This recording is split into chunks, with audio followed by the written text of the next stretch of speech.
appreciate it very much. Oh my, well, we love and appreciate you, and I depend on that more all the time. Well, we're gonna do at least the voice. We can't do video of away games because of UIL. I don't think, I'm working on it, but we can log into the video and still get the play. That's good, because I missed that one. That's the away games. Okay. Sometimes you can get on, the school's website, Depending on how. Yeah. Anyway, We're working on it. Thank you. appreciate it, Can't do man. without you. Well, my wife can't do without you and some others.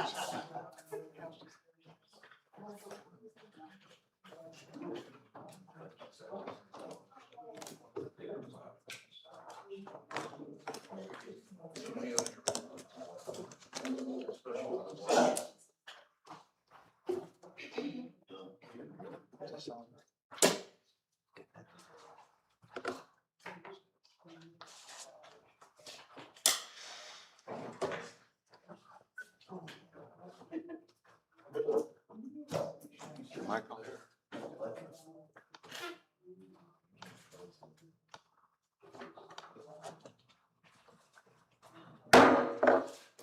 Good morning, everyone. I'm Burnett County Judge Brian Wilson. I now call this our Burnett County Commissioners Court meeting to order. Today is Tuesday, August 11th, 2026. The time is now 9:05. We are holding this meeting in the historic Burnett County Courthouse at 220 South Pierce in Burnett, Texas. I call agenda item number 2. I'll begin this meeting with prayer. I ask Pastor Tim Denton of the Vanderveer Street Church of Christ to please come forward to the lectern and ask God's blessing on our Burnett County and this Commissioners Court meeting. Thank you for being here, Minister Denton, and also then Commissioner Luther will lead us in the pledges of allegiance. Thank you. Gracious and good Father in heaven, we're just indeed joyful today that we can gather together. I know that earlier this morning, all our Burnett County schools were surrounded by prayer. People gathered at the flagpole to ask you to watch over our schools, administration, teachers, kids, and transportation, and all those things. And I know that this county's roads are so important, and transportation is such a vital thing. And I just thank you that this court is required to take care of those things, and we appreciate it so much, and know that there are just so many moving parts in this community to make it strong and good and mighty. And I just thank you for the schools and for the roads and for those that take care of them, and the people that are involved in keeping people safe and secure. And we thank you that we live in a community that we can gather around and offer our thanks to you for your guidance and goodness, and pray for the things we need. You told the folks in Philippi that whatever is good and whatever is honorable, whatever is right, whatever is pure, whatever is noble, that we're to think about those things and to put into practice the kind of things that promote peace, that promotes harmony, and to come together because we know how important the community is, and helping our kids to grow up strong, and our families to be strong, and our community to be strong. And just thank you for the men and women in this county and this community that help our people to be strong, and just give us a passion for what is good and right and kind and harmonious and peaceful, and just rid our area of the selfishness and divisiveness that can tear us apart. And we just pray for that unity,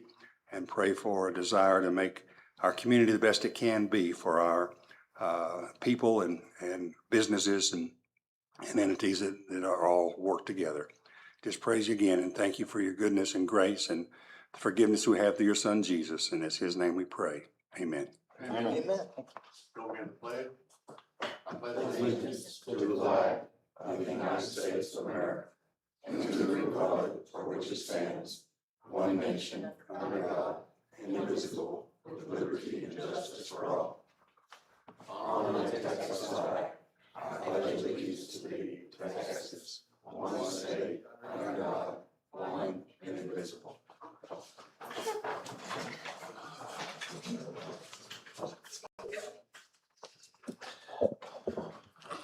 I call agenda item number 3. Thank you again. Appreciate that.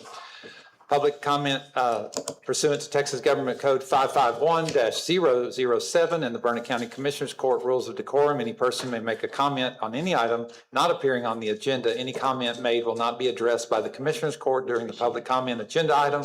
Public comments are limited to 3 minutes per person. Good morning, Commissioners. Claire Nybro, Burnett County voter, taxpayer, and interested person. Since August 23rd, 2022, I have submitted verbal and written comments warning this court about the vulnerabilities of electronic voting systems and calling for a return to paper ballots. These comments are all in the official minutes. On July 16th, the President released previously classified intelligence assessments that confirmed the seriousness of those vulnerabilities. The assessments show that Communist China obtained the voter registration files of roughly 220 million Americans. They also confirm that electronic voting systems run proprietary software and foreign components that no county can fully inspect or defend against a nation-state adversary. The architecture itself is not defensible. Brian T. Kennedy, president of the American Strategy Group and chairman of the Committee on the Present Danger, China, stated it clearly in his July 17th article entitled "Vindication but Not Yet Victory."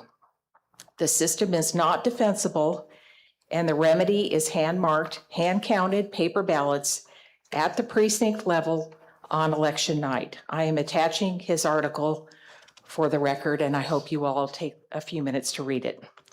November is 3 months away. This court still has time to act, but the window is closing. Burnett County does not have to wait for Austin or Washington. You have the authority under Texas Election Code Section 123.001 right now. I request 2 specific actions. First, direct the elections administrator to prepare, without further delay, a written cost and logistics comparison between the current electronic system and precinct hand-marked, hand-counted paper ballots, and place that comparison on the next available agenda. Second, end the countywide polling program and return to traditional precinct-based voting. Countywide centers make chain of custody harder to protect and reduce the ability of local observers to effectively monitor the process. The national evidence is now public. The local record of these concerns has been public for nearly 4 years. The only remaining question is whether this court will act before the November election. Thank you.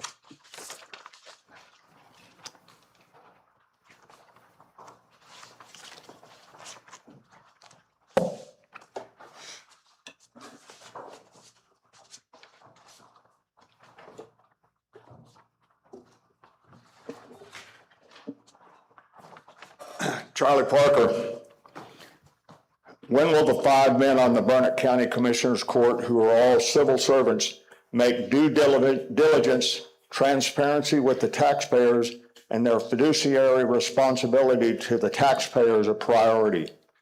You are all failing to uphold the social contract with the taxpayers, voters, and citizens you serve.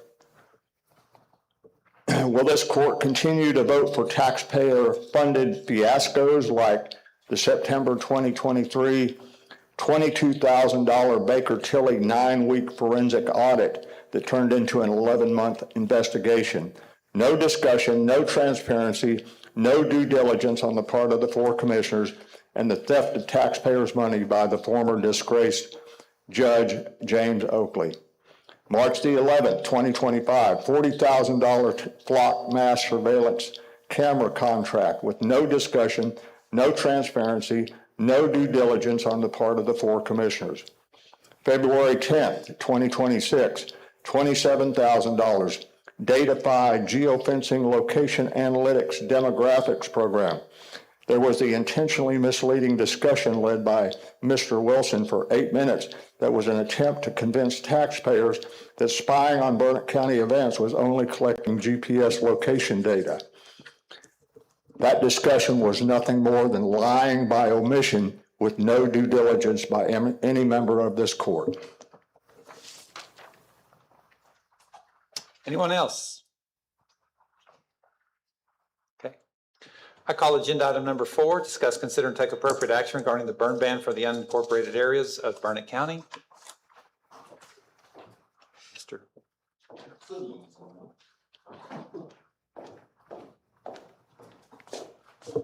Ed Hashbarger, Burnett County Emergency Management Coordinator. Our KBDI, as of this morning, was 509. We're well past the threshold for requirements that are guidelined for putting the burn ban on. Obviously, we've had ours on since the 28th. We've seen heavy fire activity through multiple parts of the county. Everything that I'm getting back from the chiefs on the north and south end or that it's going to continue to increase. We don't have any precipitation in the near future, so I advise that we continue to leave the burn ban on. Okay. Well, we have a burn ban, so we can skip this item. Any further discussion? Any public comment? Okay, close public comment. I call agenda item number 5, discuss, consider, and take appropriate action concerning the preliminary plat approvals for Split Rock subdivision, a private subdivision consisting of 2 lots on 6.34 acres located at 4220 FM 2342. Commissioner Luther and Mr. Darling, is there any public comment on this agenda item? Okay, close public comment.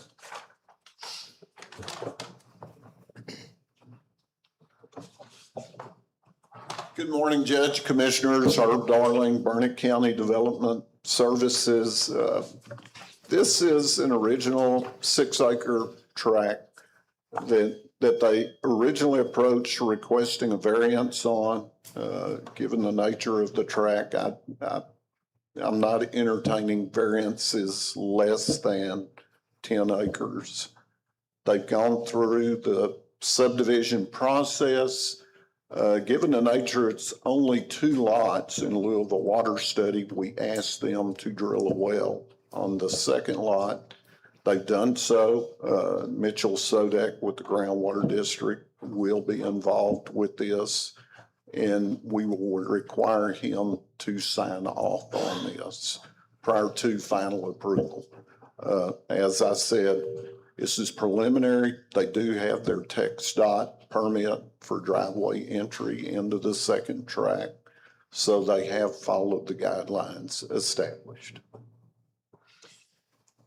Just for my clarification, if we approve it, is this final approval and then, but we're saying that the groundwater district will, so I'm just trying to get This is understanding. preliminary only, sir. Okay, all right, thank you. Right, okay, thank you. All right, Move for approval. Second. Commissioner Luther has moved, Commissioner Byerly has seconded. Any further discussion? All those in favor say aye. Aye. All those opposed say no. Motion passes. I call agenda item number 6, discuss, consider, and take appropriate action regarding a request for a replat of lots 28 and 29 Rolling Hill Reserve Phase 1 to be known as Lot 28A, Rolling Hill Reserve Phase 1, a combination of 2 tracts into one. First simple, we like 2 tracks into 1. 2 tracts in one, reduction of density. Move for approval. Second. Okay, Commissioner Luther has moved, Commissioner Byerly has seconded. Any public comment on this agenda item? Close public comment. Any further discussion? All those in favor say aye. Aye. All those opposed say no. Motion passes.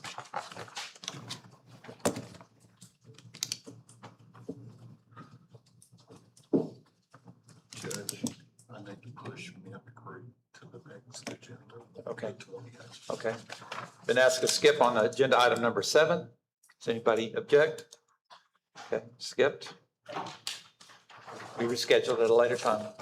I call agenda item number 8, discuss, consider, and take appropriate action regarding, designate 110 County Road 250, Burnett, Texas, 78611 as the future location of the Burnett County Tax Assessor Collector Office for the purpose of authorizing the state of Texas to complete the necessary system connections and other required resources to support the operation of the county tax assessor collector office at this location. Is there any public comment about this agenda item? I close public comment. Do you want me to give a quick background? So basically, the state of Texas takes 6 to 9 months to drop a direct feed. As many of you know, we received the courthouse grant to move out of this courthouse, and to do that effectively, I'm talking to the sheriff and others that we really should move our court at law, and I can let Judge say anything if he wants, but basically we need to get the court of law moved over so we have all of our courts in one place. And then at that point, but the problem is the public defender is currently occupying that role, but we can't even get on the list until we declare to the state of Texas that that's our location. So it's a kind of a domino. We've got the renovation of the courthouse. We need to consolidate for security purposes our court system within one building. And then there'll be another agenda item. I think it's next, right? Yeah. As to what to do about the public defender and some of the other resources. So any questions? Move for approval. Second. Okay, it's been moved by Commissioner Byerly, seconded by Commissioner Luther. Any further discussion? All those in favor say aye. Aye. All those opposed say no. Motion passes. I call agenda item number 9, discuss, consider, and take appropriate action to authorize spending up to $300,000 from capital outlay building fund 710 6895 5300 to support the construction, purchase of temporary buildings and other costs related to the relocation of the tax assessor collector, the public defender's office, the county Vernon County Clerk's office, the county court at law, and other offices in preparation for courthouse renovations. Is there any public comment on this agenda item? Close public comment. So again, just as I just mentioned, we're going to have to put the public defender, the county court at law might have some needs or rebuilds to reallocate office space within our existing structure. Commissioners are going to have to go somewhere in the middle of all this, and as well as the county judge's office. So any discussion, but this is the beginning of a plan to, I found some portable buildings that we might be able to move back on the backside of our 110 property where the public defender can move into, and then we can sell them later as we figure out, we're in the middle of the facility master plan. So all of that's kind of lots of moving parts.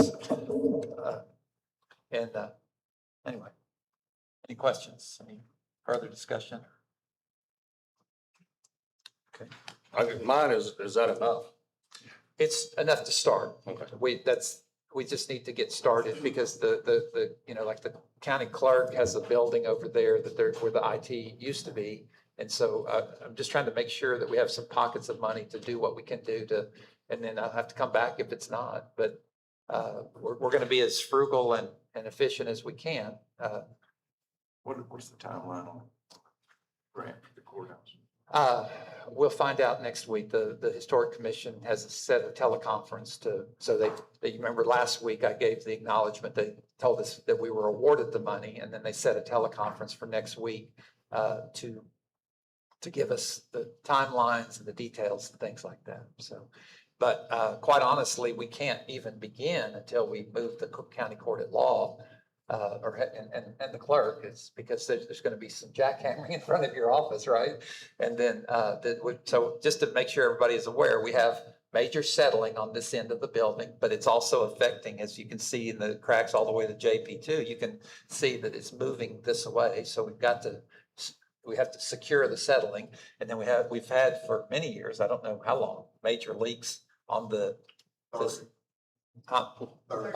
Okay. Okay, wasn't aware of that. So anyway, we've had major leaks on the south side. Thank you. And so we've got to get this secured, and this is the only way to do it. And but it's a start. To answer your question. This is not actually for the construction. This is just to try to do. Well, I was saying you're gonna have to get power, water, Understand. sewer, and Yeah. IT. Yeah. Yes, sir.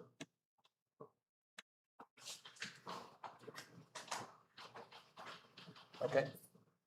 And then your building has restrooms already, I think. Yeah, okay. So, all right. I hear a motion. Move for approval. Commissioner Luther has moved. Commissioner Collier has seconded. Any further discussion? All those in favor say aye. Aye. All those opposed? No? Okay, motion passes. I call agenda item number 10, discuss, consider, and take appropriate action to request the designated Burnett County Records Management Manager to review and update Texas State Library and Archives Commission contact information for elected officials to provide guidance on ongoing records management issues. Jacinta Stafford, County Clerk and Records Management Officer for all non-elected officials. The judge asked me to speak on this, so some elected officials received a form from the TSLAC saying you are not compliant with your SL 512. If that is the case, I can help you, but those are filed by every elected official. That is just saying that you are the elected official, and you all need to pick number 1, which says will serve as records management officer, unless the county chooses to go back and change the order that was signed at late 90s, early 2000s. At that point, in that time frame, they signed an order saying that the county clerk position would be the records management officer for all non-elected officials, and all elected officials would continue to be the records management officer for themselves. That is the practice we have been on. Last year, I did tell any non-elected that if they had questions, they could come to me. I'm assuming they're all doing what they're supposed to be because no one has come to me, but I am available. So at this point, if you're an elected official and you received an email from TSLAC telling you to fill out a new 512, that's all you got to do. Fill that out, tell them who you are. Some of them are really old. Some of them haven't been. And I can add that to some information I send out when new electeds come on. It's not my job, but I will add that in, that when offices change, they do need to fill one out. On behalf of the county records management, I do fill out an SLR 504, which is our designation of local governments for non-electeds. And I also fill out an SLR 508, which is our declaration of compliance. And they also have a copy of our records management policy for all non-elected officials. We are compliant with that. I filled out this last one in 2025. They're 2-year documents, so I will submit a new one in 2027, letting them know that I'm still it unless you guys take action to change. You do have the option to make a complete countywide elected official or elected county records management officer that's truly countywide. I do not wish to take that on, but that's up to you guys. Because I don't want to get in y'all's business. Every elected official has their own things. So I think it's best that they stick to their own things, and I will do it. There will be a lot of discussion involved if that is the case, but at this time, the county's records management officer is compliant with TSLAC. So it's just kind of some cleanup for any elected officials. So if you received an email from, I can't remember her name is, Emily Monson, maybe, from TSLAC, it would have said that your SLR 512 is not compliant. It would have looked a little like scary that the county may not be, but the county is. The countywide RMO is. You just need to fill out that form, and like I said, there's one box on the second, I moved it, sorry. There's one box that just says, I, the undersigned elected official, will serve as records management officer for the office as provided by local government code 203.001. Or instead, the second one is if we chose to do a countywide, true countywide RMO. At this time, we don't have that, so I'm asking that you pick the first one that says you will take care of anything in your office. But like always, if you have documents that you are unsure of and policies, I'm happy to review those or go over them with you or however I can assist with making sure we're all compliant. But the county as a whole is compliant. Does that make sense? Any questions? So do you know what would have generated, like, for the letter I got was 1992 or 1991? So TSLAC just changed hands with our person. Our agent changed hands, and we got a new one. And she just went back looking at every county and went through every county to find if everyone was compliant, and she just came across some. So basically, if you are an elected official, your general records that are for the general government, those are what you maintain. As far as you know, everybody within Burnett County got one that was out of compliance. Yes, And so, and you only have to do it once. So once you take office, you don't have to do it again. It's just when we get new. it's just the 20 people between. Correct, yeah, so Last- yours was just, I don't know that 2 judges between you and the last one I did think it it. was like 4 or 5. I Yeah. mean, I think it was McLean. which is- McLean was the last one in 96 that filed it, so you clearly haven't had any complaints in that office. They haven't had any, so that's probably why. But they were just doing record keeping, which is what prompted them to send out messages. I did call and speak with her to make sure it wasn't affecting anything in the county's umbrella of it. And then she said, we're good because they have our policy, all the things. It's just, if you got the email, they're just giving you a reminder that you may not have known, but if you got it, fill it out, email it back to her, and you're good. And as long as the position doesn't change, you don't have to file it again. And there's no way we would have known this, right? Correct, yeah. I mean, I only knew. don't know what you know. Right, I only knew because when my elected previously, she told me when you take office, within 30 days, you're supposed to file an SR 508. I did that back then. It did change from a 508 to a 512, so everyone's now on a 512. So it's really kind of a, okay. I mean, they may go over it in some sort of newly elected official training that people go to in January. I'm not sure. But I kind of try to keep up unofficially with the bonds. So I'll just add that at the bottom, that when we get a new one, to remind them to fill out an SLR 512. So, but I'm happy to help wherever anyone else needs me, but I don't interject into the electeds because they're on their own at this point. But I can still advise. Okay, thank you. Anything else? Further questions? Is that what we filled out last week? Yes. So I think we're all good now here, but I don't know. I'm trying to figure out like constables, JPs, and is anybody else out there that? Yes, every elected. So every. Got this already, right? If they have done it years ago, they're good. If they don't have one on file, they should have received one. Okay, got it. If they didn't receive one, I mean, I may send an email out to all electeds just today and just say, if you didn't get this and you don't know, because you can fill it out and send it, if they have one, they have one. Or they can contact TSLAC as well and make sure they're compliant. But I'm happy to send that out this afternoon. All right. Okay, and it's now 9:32. Okay. Let me grab my. Okay, your other folder.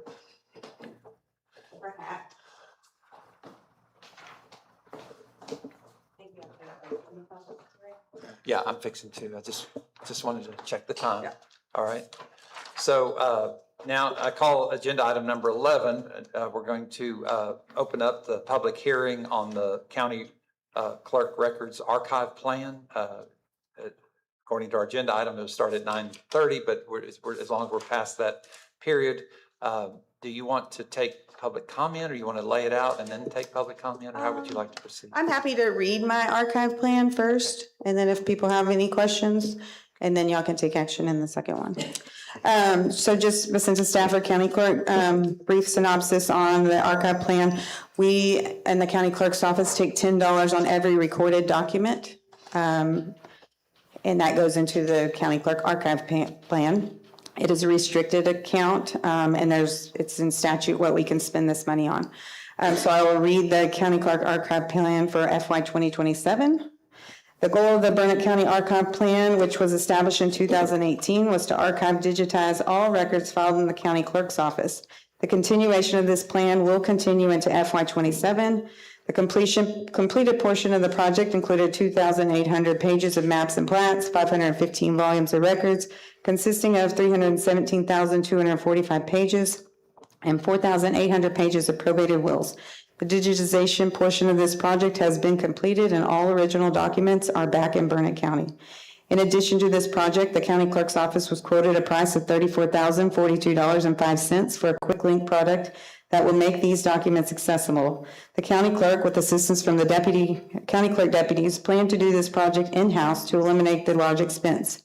The funds collected will be used to purchase storage and hard drives and pay for any necessary professional services and/or employee supplements that are needed for this project. This project will allow for expedited record searching, provide public information to citizens, and preserve original records by reducing daily usage. The Burnett County Clerk is progressive in the preservation of current and historical records, utilizing the County Clerk Records Archive Fund to preserve and enhance the integrity of the existing system for recording and preserving public documents.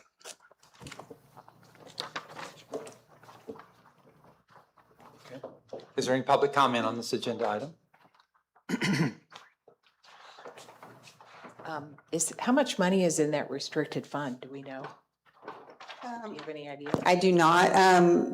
Every year I budget a very small amount of it, and the rest goes into text pool for investments. The last time I checked was close to like 300 and something thousand was invested in text pool, so somewhere in that vicinity.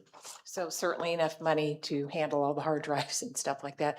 I just want to thank the county clerk's office for volunteering to save the taxpayer money on that $34,000 instead of spending that. I know her office has done that before in the past, and just want to tell her thank you on the record.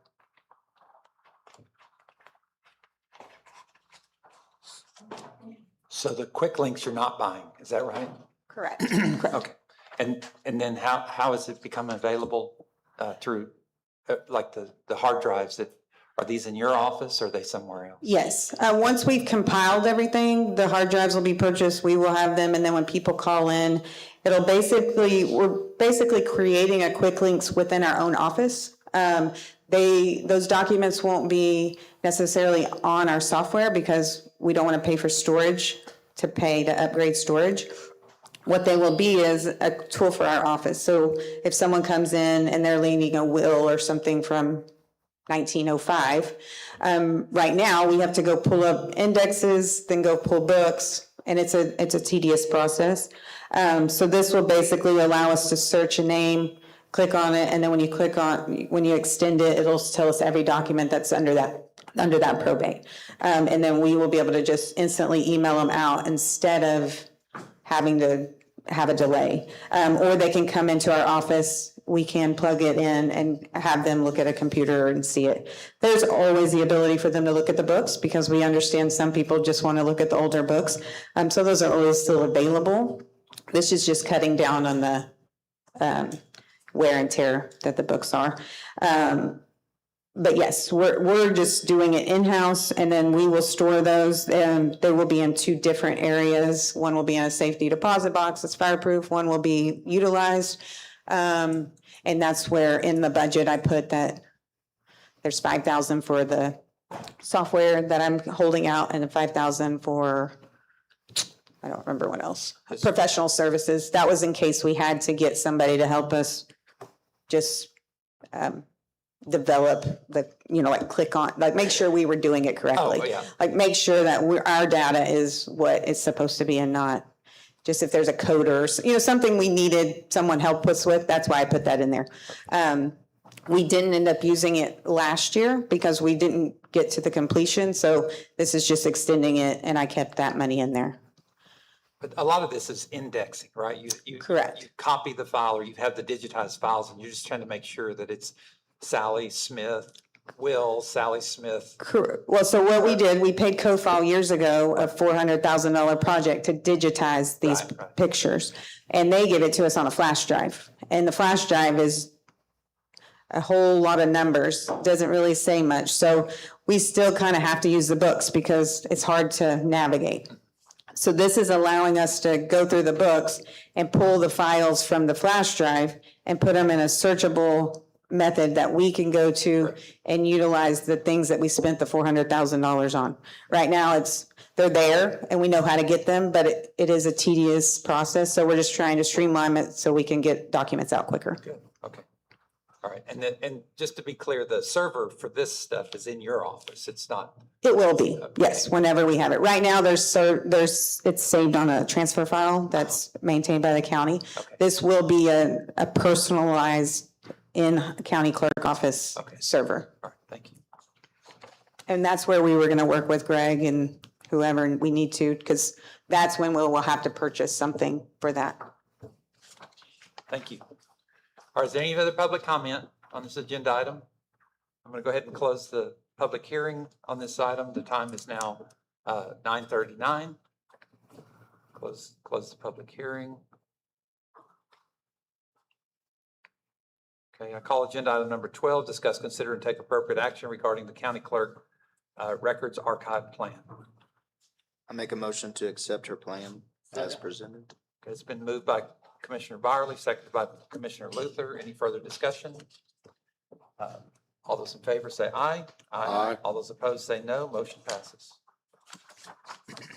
I call agenda item number 13, discuss, consider, and take appropriate action to establish the minimum standards for the purchase and use of a desktop and laptop computers to ensure compliance with the purchasing policy and regulations to support cybersecurity of the Burnett County departments and offices. Discuss the financial impacts and standards of FY26 obligations for computers and FY27 requests. Is there any public comment on this agenda item? Okay, close public comment.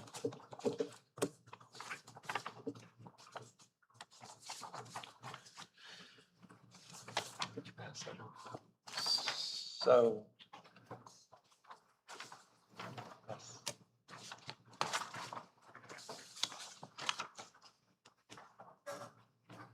All right, so the first thing is that we have to, part of this is to take appropriate action to establish minimum standards for the purchase of laptops and desktops. Presented a few days ago, this specification that that the purchaser can go out and just identify vendors that meet these criteria.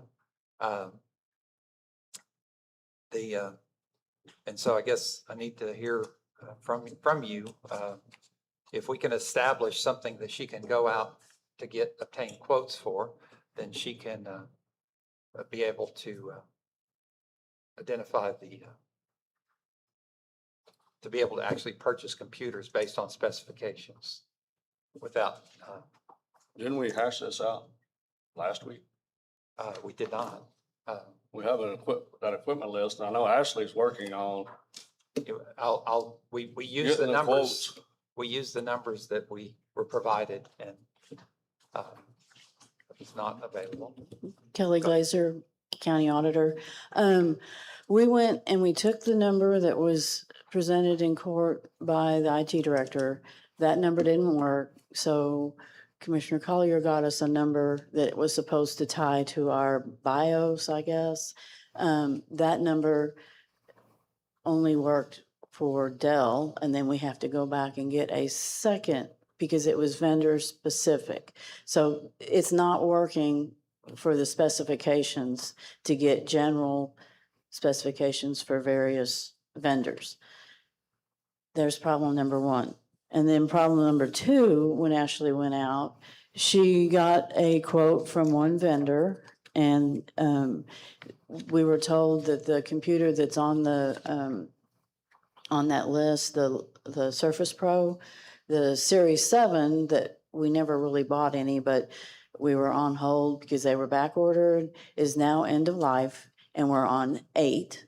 And that 8 is now, the quote that we got was $3,800. So it has increased, just as was presented by Eddie last week, that we're going to continue to increase the price of these computers. So my office is still trying to get 3 quotes, but we can't because we don't have specifications because it's vendor specific. I think didn't he come up, we have the new numbers now that he gave to Ashley? New numbers, For okay. the Surface Pro 8s. And then there was some the ones on back order were platinum. But they do have some that are black, and we're like, it doesn't matter, we'll take whatever. Because color doesn't matter to us. So, Well, somebody said, did we hash this out last week? And it's like, yeah, but we're still in the same holding pattern to buy computers, so, and then they've increased. If we go with. well, what are the rest of recommended. them? The problem is we did paint ourselves in a box, but this happened years ago. And this whole system is built around those Surface Pros and those Dell laptops. So, and it may be manufacturer specific, but we can still go to 3 separate vendors or suppliers and get the best price for that. All this hinges on But we to still make need the those system work. specifications. If we change them, then the system's not gonna work. Then you're talking about changing firewalls, switches, servers. I'm talking about needing specifications for 3 quotes. I don't know about firewalls and all Well, I'm that. just saying, those equipment list numbers that we gave and the updated one Miss Ashley has now, we have to, those are the specs, and those have to be used to make this whole system work. If we start changing now, it's just like, I said it before, this is like jumping on a whole different horse right in the middle of a horse race.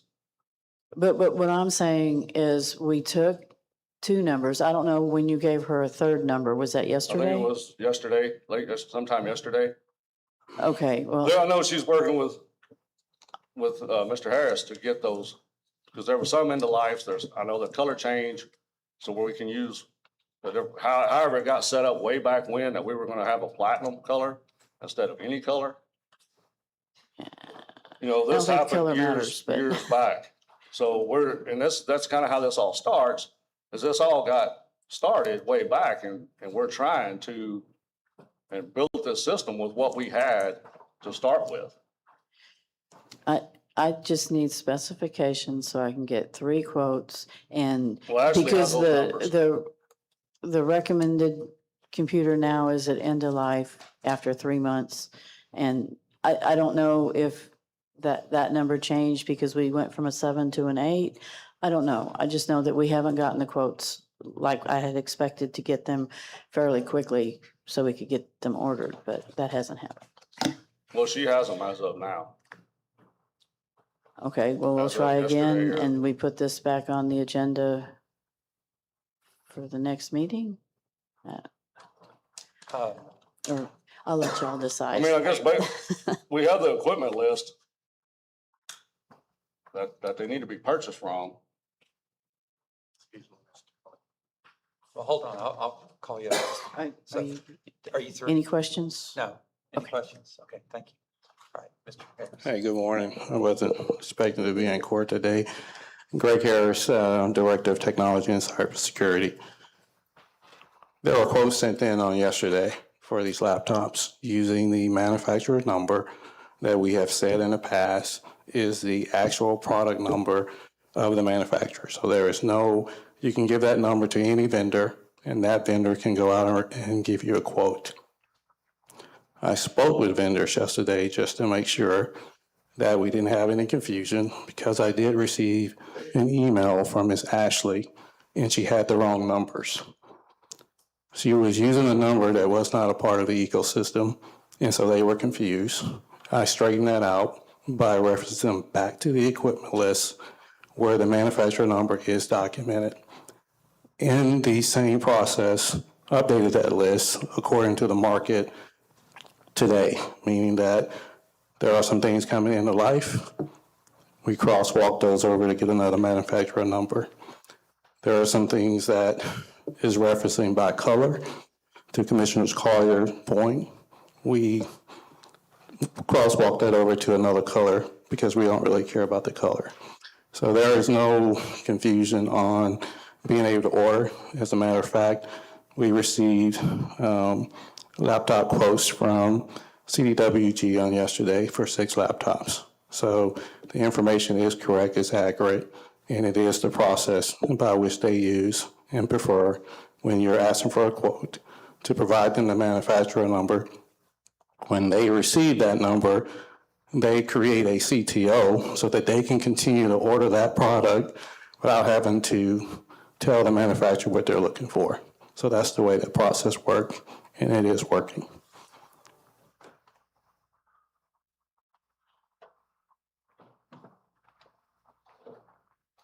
And I'm sure everybody's prices are going up. It's not gonna be just one manufacturer.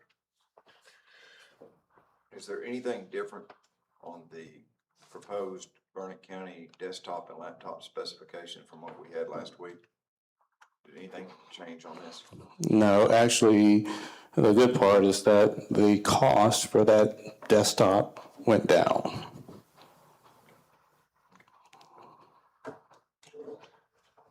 What action do we need to take? Well, what we need to do is, if we could, we do this all the time for other kind of equipment. We did a Boom Ax a few weeks ago. What we do is we send out a series of specifications and we let the vendors tell us what computers they have.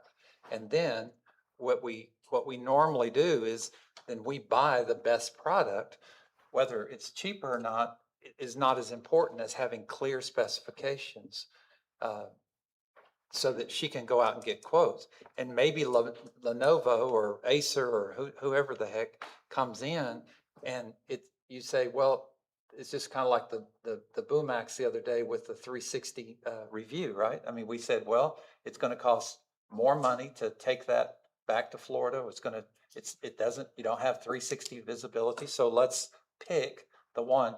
But our obligation is to make sure that we follow state purchasing law, issue a set of specifications, and if we don't like what comes back, or we like one of what comes back, then we just, in front of the public, our obligation is to tell the public, this is what we believe about our system and how we can work.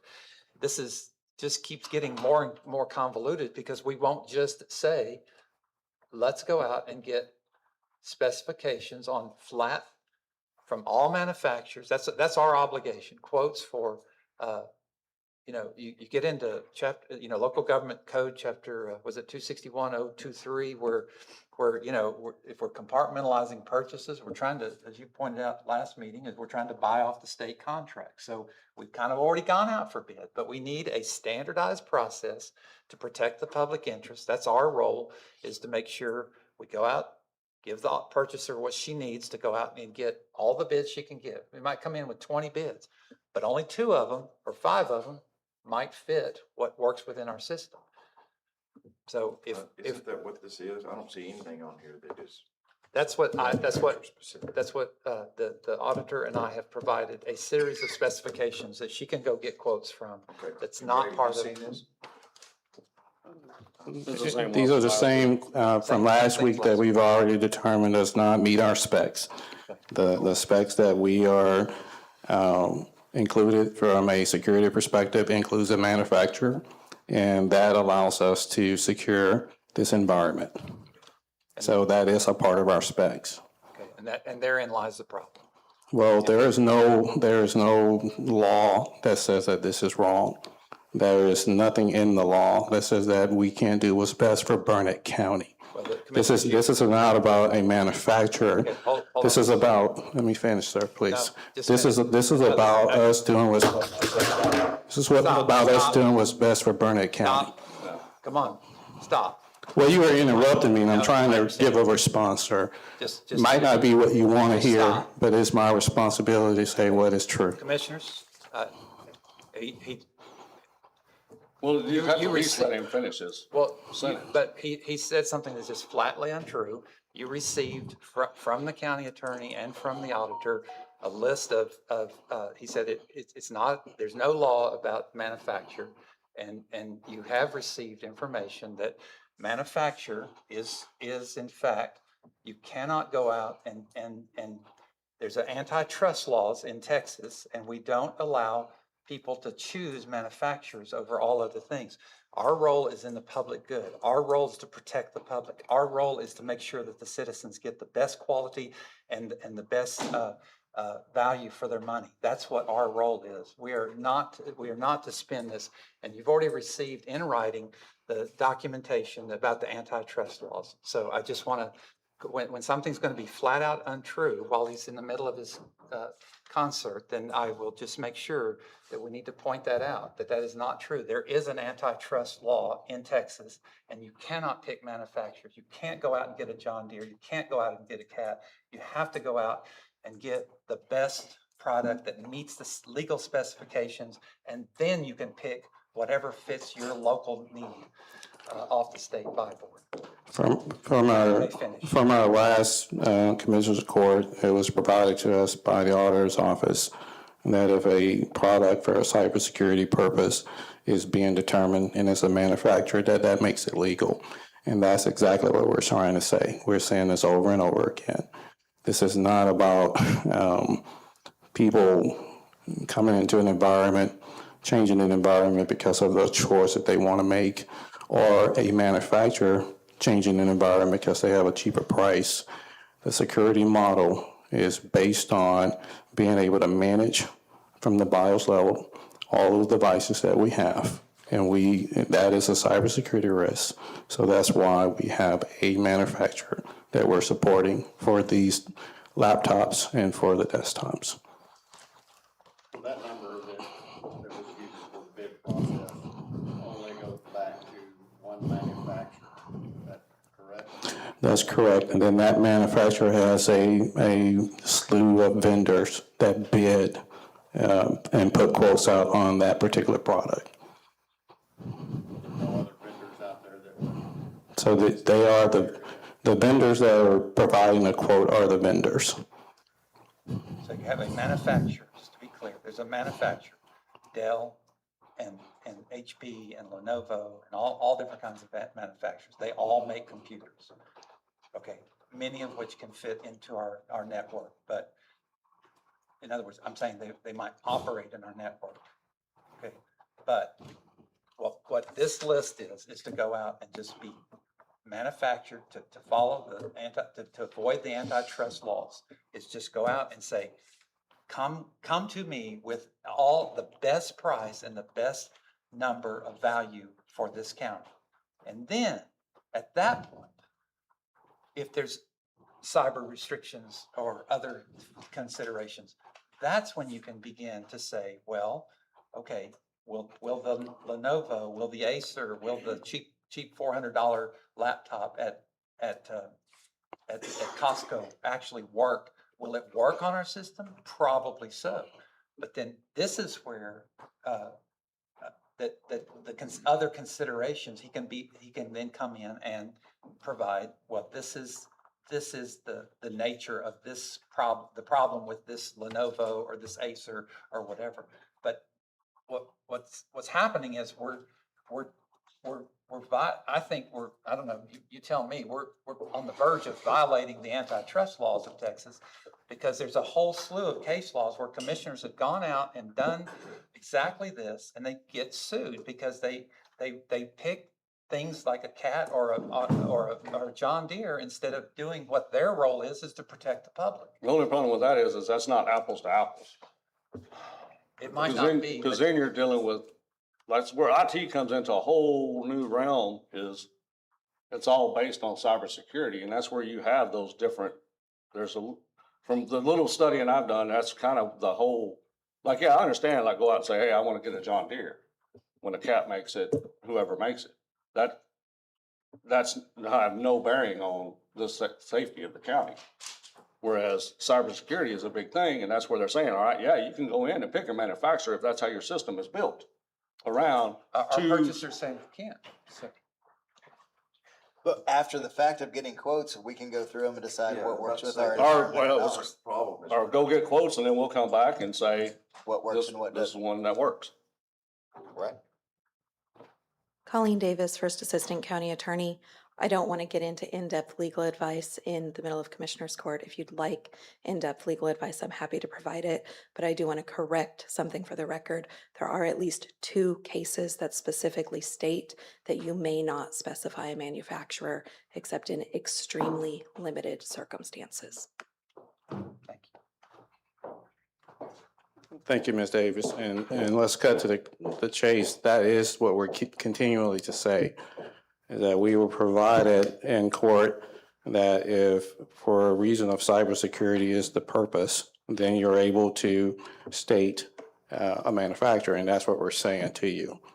This is how we as a technology department can better secure the county. And that's as simple as I can put it.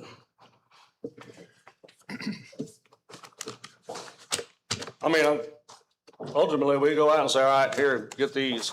We know they're not gonna work. No, they will work. This computer won't work with our system. This is a generic specification that if it comes back and it turns out to be a Dell Optiplex or whatever, but we can still decide, at least we know what the value is. And if, again, our obligation is, you know, most computers are, I mean, I just want to say, I'm going to back up just a minute. First off, I patently reject the concept that our switches and routers and firewalls are exclusive to one kind of computer. I just want to say, for the record, I want to say that's just patently false. Might be elements that promote a better, more hygienic cybersecurity, but to say that you can't come into an organization and put any other kind of computer on it and totally tumble your firewall or totally tumble your routers and switches is just, it's just patently false, because organizations do it all over the place all the time. So, matter of fact, most organizations are actually built like that. I'm taking advice from our I understand. He's an expert. expert. That's what he says. Well, I've done I'll hold my tongue on that. I just want to end with this. You know, I've been in court a few times, and I kind of feel like this is more character assassination than anything. This is not a uncommon thing. If you want to go out and visit immature counties, then you're going to see the same approach. We have never said that something will not work. We're telling you that we cannot manage and secure the environment at the best of our abilities when we have various products coming onto this infrastructure. That is just something that is inherently a fact, is Googleable. If you want to Google it, you don't have to take my word for it. But these are practices that are fundamentally being followed by mature technology departments. And my goal and my charge when I was asked to come here was exactly that. From a cybersecurity perspective, a security model, and being able to progress in a homogeneous environment and protect this environment, similarities, likeness, manageable devices are important. Now, we can get all the way through a long process, and I'm going to tell you the same thing. But I think some of the answers that you want answered, or we need to ask after we get the quotes in. And that's when we go down the list of, does this match? Does this protect us the most? Those are questions that come in after we get quotes. And I get that we're trying to just skip that part, but if we give her something to give us quotes, and then we review those quotes after they come in, and then we start the checklist of things that are important to this county, such as how the BIOS interacts, how it all lines up with our system, and do we want the one that gives us the most 100% protection? And if that's important to this court, then we vote on it. But we can't even get to that point until we have a list of some to accept or deny. Is that a way of saying it that's a little bit clearer? That's what I've been trying to say. Once again, that has been provided. So once we ask the same questions at a later date, we're going to get the same response. So the information that was provided as specification was provided because those are the specifications that warrants the device that we need for this county. And those specification has been provided.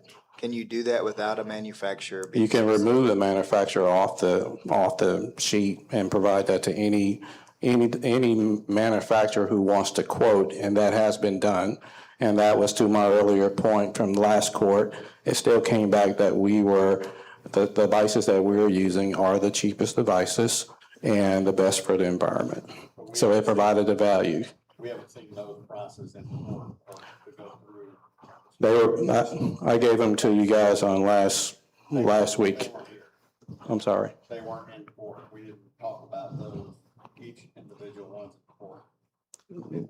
We did not. The paper that I gave you guys that had the specification on the different laptops, that's what I'm referencing. That was That was the task that went out to find, give me a quote on these specifications. That was just a blanket taken from the current specs, sent it out to manufacturers, because all manufacturers can crosswalk. And they came back with those prices for those laptops. And the laptop that we are currently using still came in $1,000 cheaper. That was that quote from SHI. Correct. Do those meet the county auditor's request? So I guess that's where how do we go out? for bids? This is how you go out for bid. These are specifications. Usually whenever my office does purchasing, we start with specifications. They're generic. We go out and we see what's out there. And then we bring them into y'all and say, hey, which ones do y'all like? And you can bump it from the bottom amount to another one if you can justify it. But I don't think that entire process happened. I think it was, here's a recommended computer, laptop, and there you go. So again, to say, Product Can we and, take that, get that sheet and get it revised or get it updated from that SHI? The sheet was a list of specific. Well, it was a items. quote. It was a No. specific vendor. Well, we'll SHI send is that a- to- That's what I'm saying. Take that SHI one Mhm. and we'll send that same list to CDW, SHI, whoever supplies computers. We'll take that same, it came from CHI because that's the only one I saw.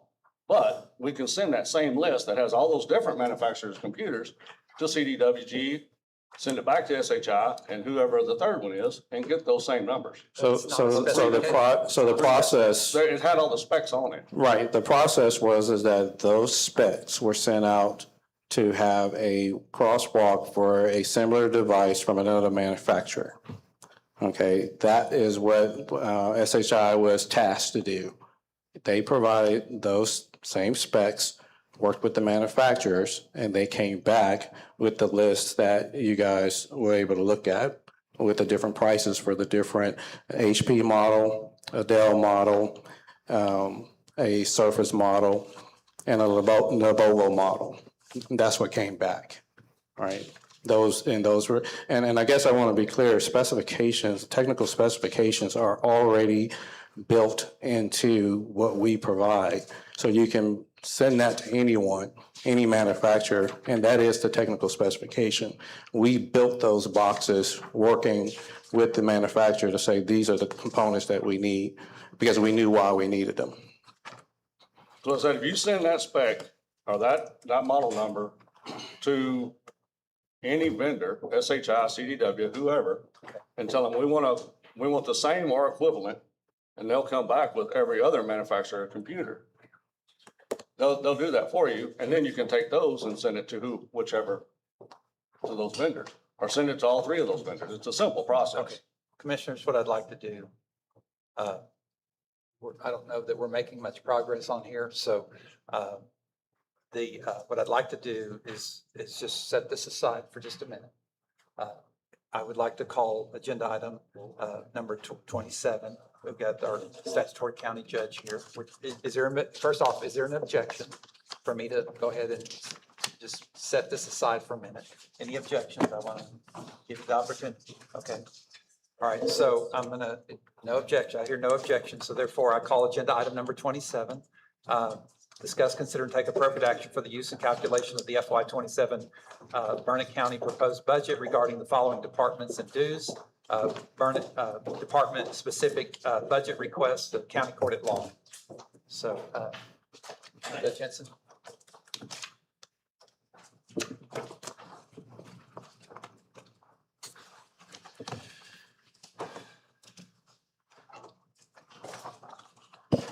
Commissioners, Judge, thank you for the opportunity to appear before you here today to present our budget request.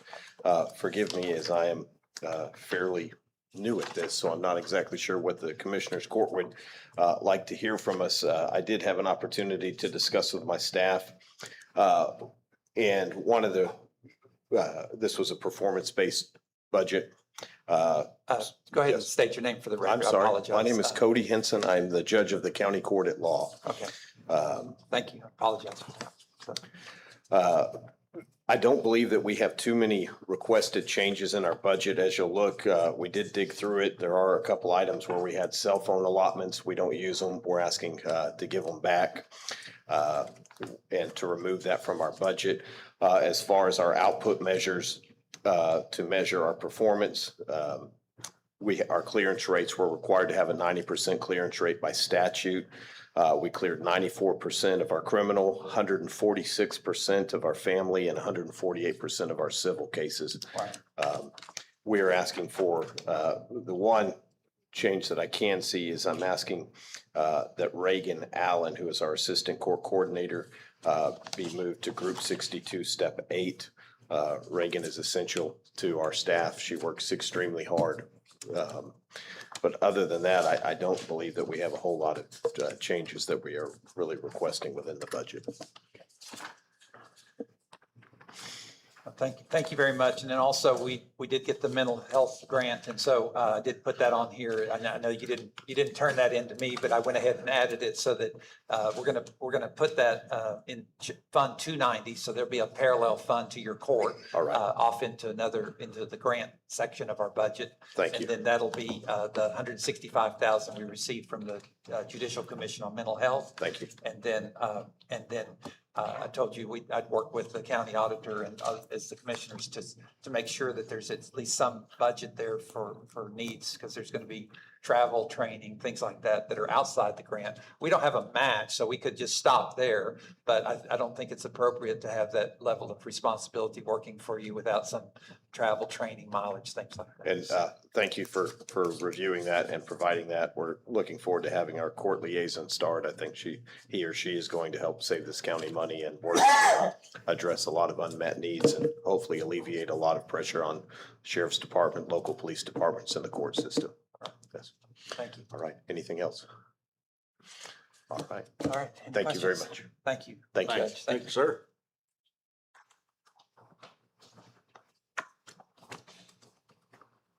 All right. Thank you, commissioners.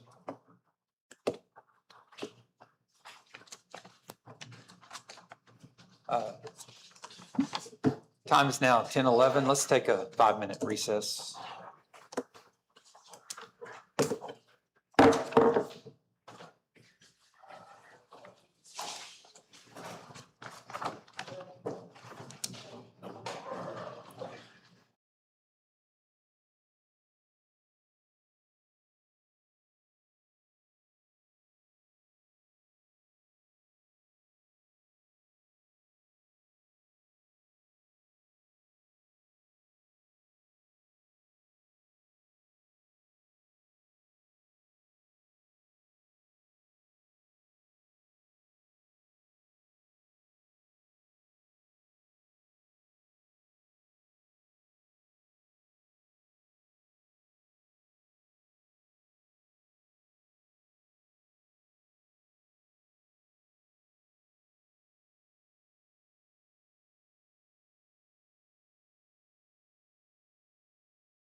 building in Houston. And for 20-some years, nobody ever occupied the 13th floor. There was a 13th floor, but nobody was Nobody on it. wanted to be in it. Yeah, uh-huh.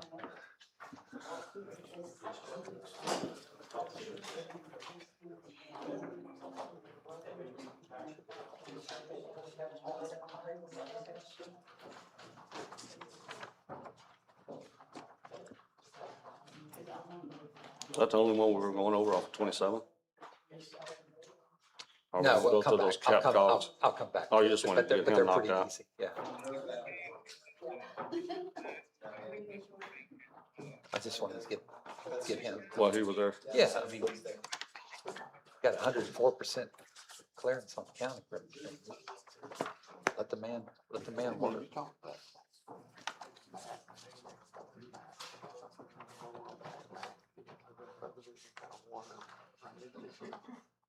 Yes. Deliver me a message, I haven't. I'll double check. But I thought I did. I got Herb involved. Yeah.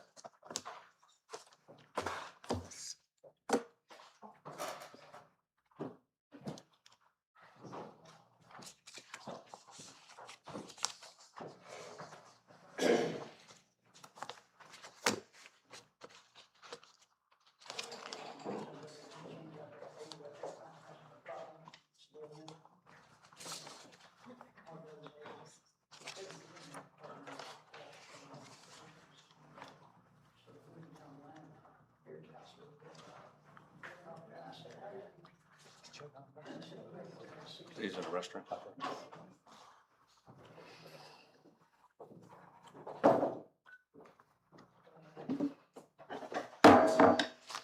Time is now 10:17. Come back in from recess.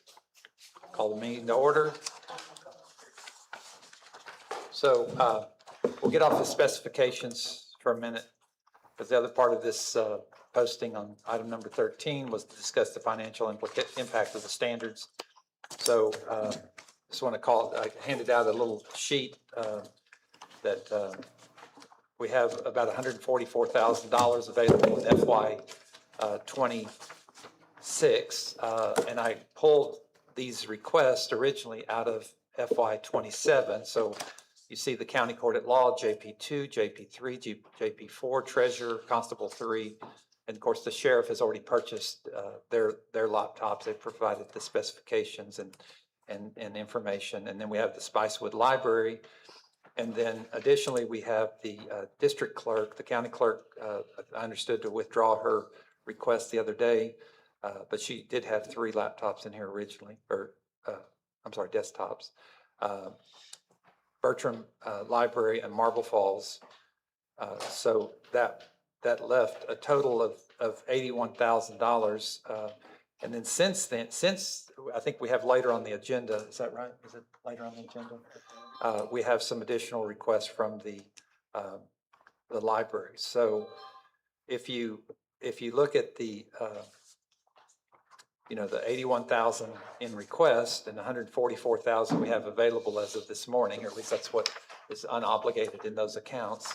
We could pick up, if we can give specs that are able to, for the purchaser to go out and find what computers are available, then we can go ahead and have up to, we could include everything. So there's a financial impact to not having specifications that are not manufacturer specific and are not vendor specific.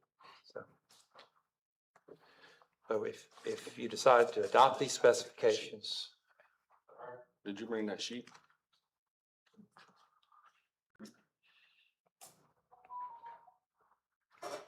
Well, if we can get that sheet that came from one vendor, but it had all the breakouts, take that same sheet, send it to 3 different vendors with those specs, and then we can come back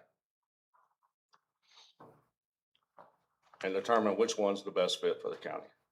Correct? I mean, is that the simplest way to do it? I reviewed that sheet. The purchasing agent submitted that sheet to try to build specifications. They were not specifications. They were named laptops and manufacturers. and desktops. And But so they were compatible with it was basically equivalent to our Surface, our Microsoft Surface, that part number. Basically, you take that part number, you tell the vendor or the whatever manufacturer, you're gonna buy them from a vendor, and say, hey, give me the equivalent to this part number. Mhm. It's like you tell Ford or Chevy or whoever, hey, give me this truck. it didn't work like that when we used those numbers. Well, that That's what- CHI had it, I understand. so I'm sure you can give that same Okay. deal to CDW, and then they'll come back with, give that to 3 of those vendors. They'll come back with those same computers that all meet our specs, and then we'll go from there. And we'll see, we'll decide, we'll decide. It doesn't, we tried to do that. I don't know. Hold on, Tom. Yes, ma'am. Assistant Stafford County Clerk, I just wanted to clarify, mine's marked out, says not needed. I do not need it in FY '26. Understand. I just want to make sure that doesn't mean it's getting taken out of the possibility of FY '27. Yeah, That's where my request was for. I just wanted to make sure. I understand. I still need the computers possible. All right. Do you want to speak to we tried to use the specifications, but it didn't work like. Did you reopen 13? Okay. Just, yeah, so agenda item number 13, I came back from recess. I thought I said, I thought I did, but just for the record, reopen agenda item number 13, discuss, consider, and take appropriate action regarding establishing minimum standards in the rest of 13. Go ahead. Kelly Glazer, purchasing agent and auditor. We tried using the numbers and linking it up, and so far that has not worked. And we tried using the specs prior to getting this number with the BIOS or whatever on it. And we kept coming back to the same vendor and the same manufacturer. And So, Well, can I ask Mr. Harris, can we go out, can you take those specs and go to those, pick us 3 vendors and give us multiple manufacturers quotes? I don't, So it'll be, have SHI, CDWG, and whoever else, and have them give us 5 compatible manufacturers each. And it'll be 3 quotes with 5 different manufacturers each. that's inconsistent with state law. That's why the county law requires a purchaser, that we give the Well, specifications. we'll to the just get purchaser. an example, and then she can take it from there. That way we can find them. It's up to you. It's you're We're just basically we're gonna help the purchaser get this is what, here it is, look it over and make sure it's good, and then bring that to us. we need neutral specifications to get our quotes. If we get neutral specifications that do not track back to a vendor and a manufacturer, that's fine. They won't track back. It'll be, they'll give the equivalent to what we already have. That's the easiest, simplest way to do it, and they'll give you multiple manufacturers, and then we can get those numbers from multiple vendors. So that should cover our due diligence, I would assume. I don't think so, because the statute gives the purchaser the authority to take specifications for anything, whether it's a half-ton truck with an extra long bed and an extra cab or whatever, that she's required by law to take the specifications and go out and find the best price. And then if, again, going back to our recent FUMAX, we had manufacturer that was far away with $20,000 per trip minimum to do repairs. We had 360 visibility. We in Commissioners Court made a determination. We had all the specifications for the BOOMAX. Then we came back here, generic specifications, and then we made a declaration to our public saying, this is not the cheapest price, but this is the best value because it provides public safety with the 360. And then if we end up with repairs, we're going to spend $25,000 to send it to Florida for repairs. And when the difference was only $15,000, I don't remember exactly, but we tell the public, it's our responsibility to tell the public why we do what we do. We need generic specs. These are generic specs. This is what she can go out to bid. And then if it turns out, then we can deal with that in this court at that time. But we need to get where our county purchaser has the specifications to do what she needs to do, her statutorily authorized job. She can't do it. And that's what I'm saying. It's, No, you keep That- pushing it on to, no, you take that number we did. and you tell that vendor, I want a computer just like this, but not this manufacturer. They give you 5 manufacturers. You take that number, that same 5, you tell 3 different vendors that are gonna sell you the computer. So now you're getting 5 quotes from 5 different manufacturers, and then you're gonna send that off and get the same 5 quotes from 3 different vendors. You can still take that same part number and anything you do and give it to a vendor, and they're gonna say, all right, they take that number, they know exactly what they're talking about. All right, here's a Microsoft number, here's HP, here's Dell, all the way down the list. We took They the know numbers- exactly. We took the numbers and we applied them to the system it did not accept. That's what I'm saying. Well, Can I provide some context here? So. Greg Harris, Director of Technology and Cybersecurity. This is an email from the vendor late yesterday. So attached is a quote for the 6th Surface, the manufacturer part number on the standardized list. I have manufacturer part number for Dell now, so I will reach out to get those CTOs created. This is a process that they all use. They have the specs because we provide them a manufacturer part number. In that manufacturer part number, they also see all the details. So if they want to say, hey, can do a crosswalk from a Dell to an IBM or an HP, that information is in there for them to do that, right? But this is to the point that what we currently have when we say the process is not working or they couldn't find, this is an email from a vendor saying, here's 6 laptops quoted out from the manufacturer list, from the equipment list provided by the county. So that information is accurate. So again, when you let the manufacturer or the vendor drive the process, well, you'll have multiple vendors and you'll have multiple manufacturers. again, if you rely on the vendor and the manufacturer, you are stepping into the realm of antitrust. Our responsibility is to publish out a neutral set of standards that allow for all manufacturers and all vendors to come in and provide a reasonable assessment of price. This is done all over the state. This is nothing new. It's how we do all of our other business. I don't know what else to say. So go ahead. Colleen Davis, First Assistant County Attorney again. I want to kind of make a comparison. So if we're drafting a list of specifications, we have to make sure that it is vendor or manufacturer neutral. So take it out of the realm of computers. If we write a list of specifications for a car and we don't specify the brand, but we specify that the car must have the My Buick app capability, we have drafted specifications that tie us to a vendor or a brand. And I spoke with Mr. Harris very briefly. I'm going to speak with him after court to understand the process a little bit better. I think that might be the situation that we are in with these numbers that are being used to do the search. And that's what I find concerning listening to this conversation. So Can I answer any questions? thank you. What I'd like you to do, commissioners, at this point, because I've shown you the financial implications, I've shown you a generic set of standards that we could go out today and get neutral quotes.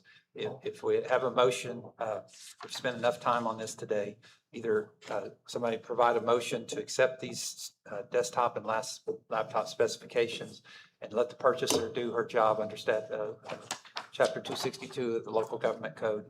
And then we can move on, and then we can deal with the outfall of this later when we come back with bids and quotes. Well, can we just let the IT director, purchaser, county attorney see what they can get accomplished this week? We've done this now for 3 consecutive commissioners' courts meetings, and we're still nowhere. I'd say, so anyway, is there a motion on this to adopt these specifications and standards for laptops and desktop tablets? A motion? Okay, I'm not aware if these meet our criteria. That's my question. Is again, Those don't, those don't? so you're just basically wasting your time with it. Okay. In my opinion, well, and I think the IT director's opinion. Well, that's what I'm trying to say. if we can't even get to go out for a quote, then we can't even see the documents without violating antitrust laws. We can't even see what computers are out there. We'll that let those meet the three MAP work standard. and see what they can work out this week. All right. No motion. I call agenda item number 14, discuss, consider, and take appropriate action to purchase laptops and docking stations from available funds. So we'll have to skip 14 because we can no longer take that. Any objection to skipping 14? It's tied to 13. Okay, hearing no objection, I call agenda item number 15. Again, same thing was tied to number 13. Is there an objection to skipping item number 15? Okay, I skip it. I call agenda item number 16, discuss, consider, and take appropriate action regarding the selection of quotes for the Road and Bridge Precinct 4 from Fund 340-6140-5760. Telehandler in the amount not to exceed $94,954.53. Sweeper bucket in the amount not to exceed $7,116. Commissioner Docker. Yes, sir. We provided a set of specs to the auditor's office that went out, got 3 quotes on this. I believe that, on both of these, we're asking to accept the low estimate, low bid or low quote on both of these items.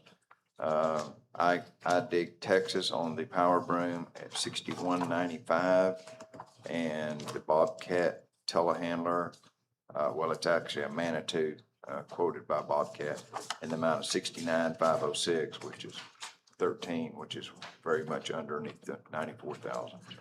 Okay, and what was the other one? The other one is a power broom that's at I dig Texas in Okay, the amount of $61.95.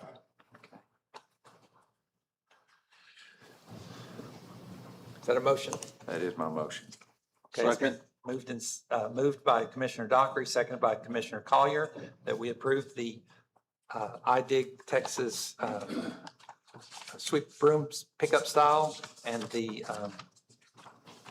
back over there, the Manitou from Bobcat Distributor. 69,506. $69,506. 13. So, any public comment on this agenda item? I close public comment. Is there any further discussion? All those in favor say aye. Aye. All those opposed say no. Motion passes.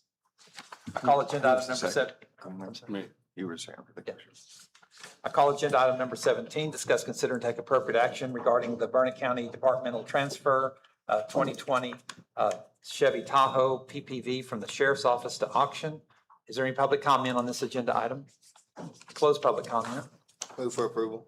Commissioner Byerly has moved. Commissioner Luther has seconded. All those, do you want to say something? Okay. Chief Trevino, Barnett County Sheriff's Office. Just want to make sure that we're doing it through the correct process. Do we not need to decommission that vehicle first before we do that, according to policy? Sorry. We didn't ask, we had asked the auditor's office to put it on, and that's the wording that was given. And I don't know if we can do that all in one movement, but it is to decommission. I provided you all the information previously with the mileage. It's now on its second transmission. 159,000 miles. It's a 2020. Makes no sense to put a third transmission in it. I don't know the answer to that off the top of my head. Okay. We would actually, I think you got the policy we've been working on, and that is one of the things that in that policy that we sent out yesterday. So I think we're just gonna go ahead and do this action right now, and then I'll get the decommissioning, even if it's what do you call it, posthumous, on the next agenda. Okay. All right. So just to be safe, we don't want to violate any protocol. So it's been moved and seconded. All those in favor say aye. Aye. All those opposed say no. Motion passes.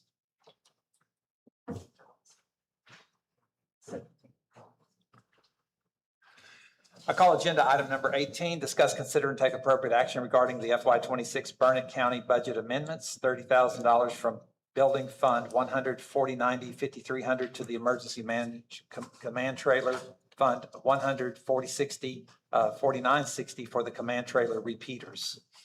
So. Is there any- Judge, just. Yeah, go ahead. Brian is Yeah, still Brian's here.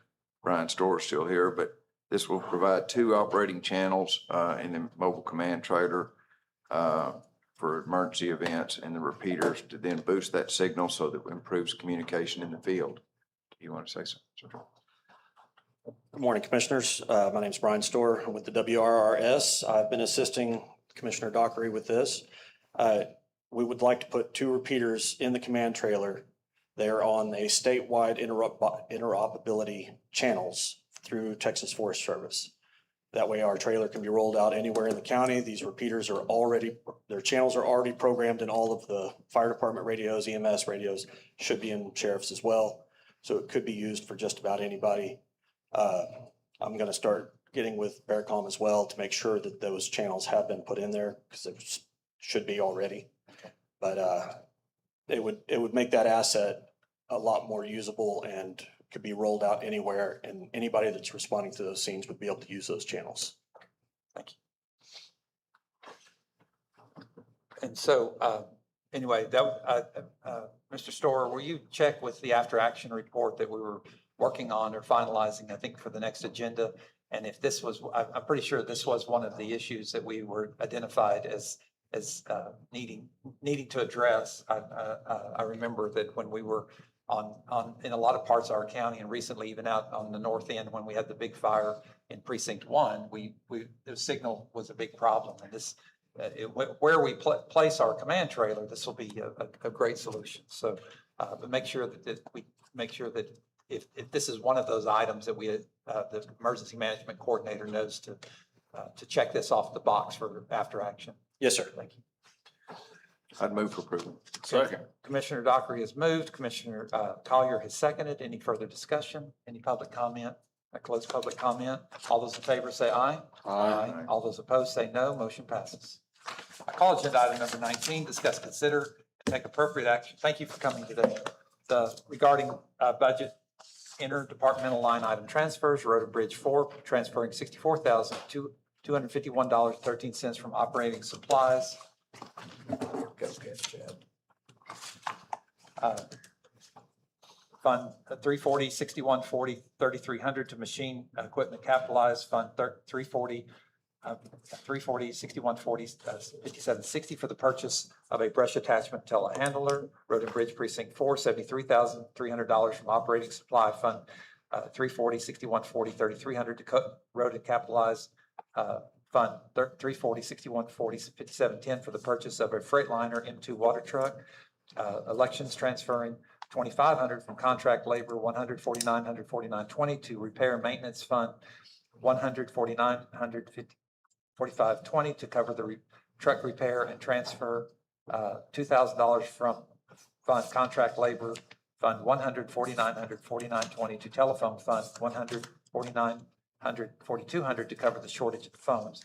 IT transfer $21,000 from support fees Tyler fund $150,40,45,41 and $849.23 equipment rental fund $154,50,40,46.10 for a total of $21,849.23 to support and licensing fee $154,40,45,40 and the transfer $12,573.72 from conference dues and trainings fund $154,50,40,42.70 to operating supplies $150,40,3300 to reallocate support funds to support end of year spending. Is there any public comment on these agenda items? Okay, so close public comment. Do I hear a motion? Move to approve A through D. Second. Okay, Commissioner Collier has moved. Commissioner Luther has seconded. Any further discussion? All those in favor say aye. Aye. All those opposed say no. Motion passes.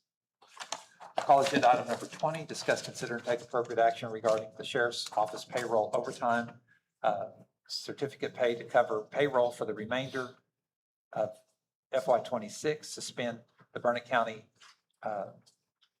budget policy to transfer $78,300 from the following funds: clerk support staff fund 100,5600, 1040, Corporals Fund, 100,5600, 1057, Deputies C/COs non-shift funds, 100,5600, 1059, Elected Officials Fund, 100,5600, 1010, Deputies CO non-shift Fund, 504, 5602, 1059.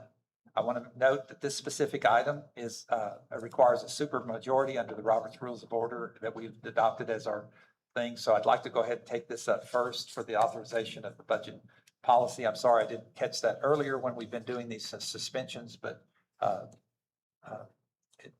do want to make sure, I think it'd be better to, since this is the only one that requires a 4 votes minimum. Do I hear a motion for that item? Move to approve. Okay, Commissioner Second. Harley, Commissioner Luther. Is there any public comment on this agenda item? Okay. All right, any further discussion? All those in favor say aye. Aye. All those opposed say no. Motion passes. I will determine that to be a supermajority. Okay, then B, approve interline item transfers of $30,000 from Clerk Support Staff Fund 100,5600, 1040 to, and $35,000 from Corporal Fund 100,5600, 1057 for a total of $65,000 to Command Staff 100,5600, 1055. Approve interline item transfers of $10,300 from Deputy CO non-shift Fund 100 to Overtime Deputies Fund 1990. Approve interline transfers 1,000 from elected officials 100,5600, 1010 to Certificate Fund 100,5600, 1105. Approve interline item transfers of $2,000 from Deputies CO non-shift Fund 504, 5602, 1059 to Certificate Fund 504, 5602, 1105. Is there any public comment on this agenda item? Close public comment. Do I hear a motion? Move for approval of B through E. Second. Commissioner Luther has moved. Commissioner Byerly, any further discussion? All those in favor say aye. Aye. All those opposed say no. Motion passes.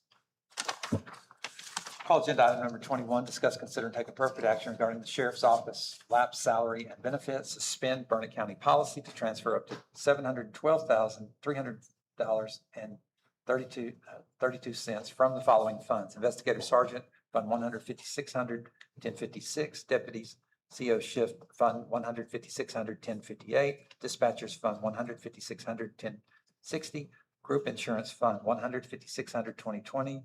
Approve interline item transfers of $61,000 from Investigator Sergeant Fund 100,5600, 1056 of $326,300.32 from Deputy CO Shift Fund 100,5600, 1058, 175,000 from Dispatchers Fund 100,5600, 1060, and 150,000 from Group Insurance Fund 100,5600, 2020, in the total amount of $712,300.32 to Machine Equipment Capitalized 100,5600, 5760 to cover the purchase of Motorola radios. Again, this is a supermajority requirement. It's a suspension of the rules under their rules of decorum. Is there any public comment on this agenda item? I close public comment. Move for approval. Second. All right, it's been moved by Commissioner Byerly, seconded by Commissioner Luther. Is there any further discussion? All those in favor say aye. Aye. All those opposed say no. Motion passes. So it's supermajority.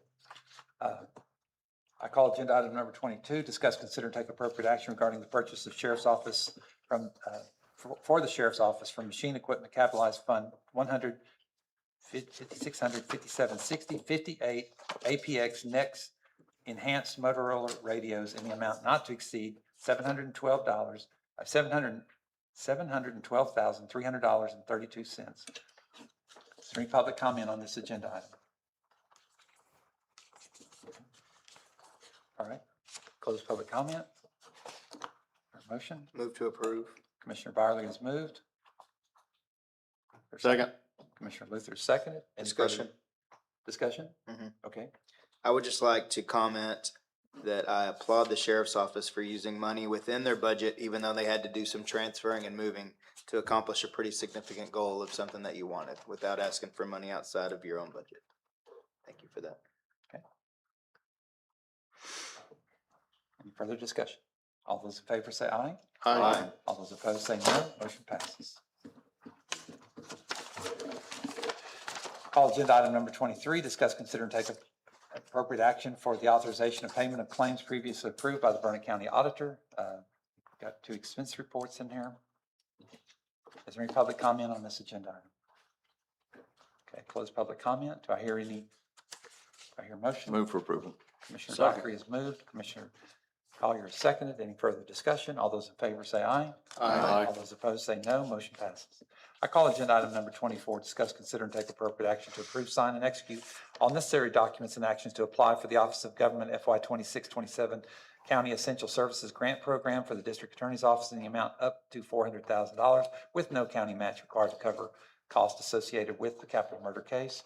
Our district attorney gave us an update on this a couple weeks ago that he was going to do this.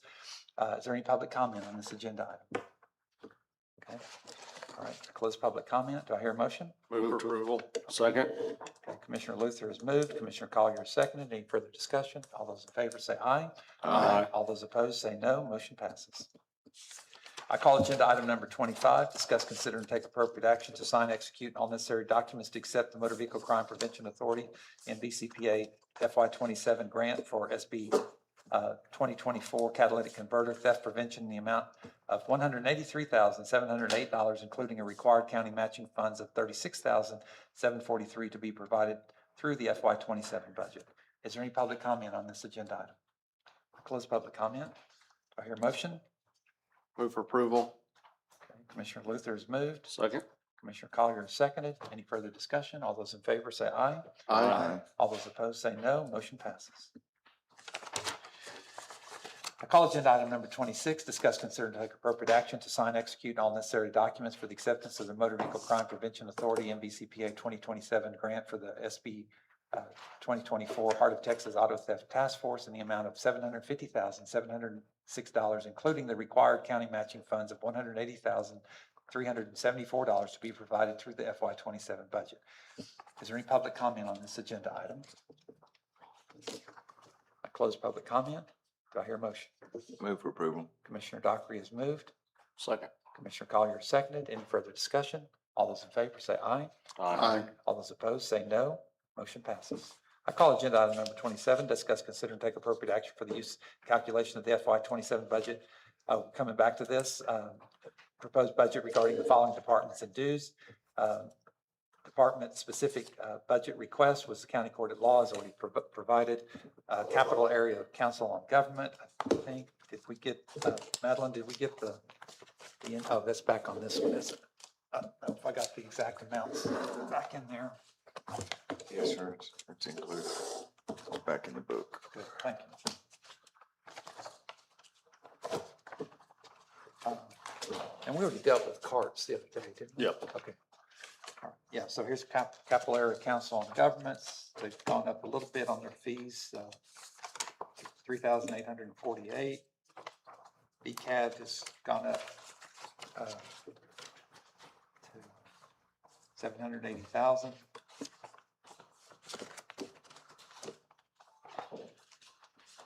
And they provided their budget for next year.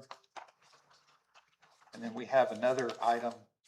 The ISF has requested it says Chevy van. Of course, we're not going to get into that again, guarantee you. But they want a van to continue to support, as many of you know, anytime we do a county operation, but they're there. I think they do some cleanups for individual commissioners' precincts. They do a lot. They do a lot around. A lot of cleanup. On the right of ways. So their van's getting worn out. I mean, this is a rough year for us to do that with pretty flat taxes, but it's something that could come out of fund balance, but I just wanted to get it in front of you. We don't have to take a vote on this today, but I do want to make sure that you're aware of the request. And it has a pretty big dividend to the county overall. So. Okay, is there anything that y'all want to talk about on the any other issues on the FY 27 budget? So which quarter are we gonna see where the list comes out and we can start comparing what we can do and what we can't do? I'm planning on that being on the 13th. Is that Thursday? Because the statute requires that I deliver a budget on the 15th, which is a Saturday, which 14th is when I have to post it. Are there any? Is there anything that we need to discuss about the overall strategy? Because, so what we have is basically just about $1.5 million. And currently, we've already allocated more than that for what we've done so far. So we're way over. And just like what we ran into last year's budget, if we take, and one of the things I'm going to have in my presentation for this next cycle is I'm labeling to the right if it's ongoing cost or one-time cost. So when you get the draft budget, which is just going to be my draft budget, it's not your draft budget. I'm just going through the best I can and identifying, but I'm going to show you where last year we ran into, about 590,000 additional costs right at the end of the year. Well, that 590 came into this year and ate up much of our tax revenue for ongoing costs. So if we do the same thing again, then we're gonna be eating up into our future tax. So while we have a little bit of growth this year, that's as I assign these costs, that's what we're going to be up against. But this time I'm going to have a column that says if we do it one time for a certain cost, if we raise the cost or add money, and one example would be this van, and I'm not advocating that we're going to get this van, but that's one thing where we would pay it once, and then for 5-6 years, we don't pay it again.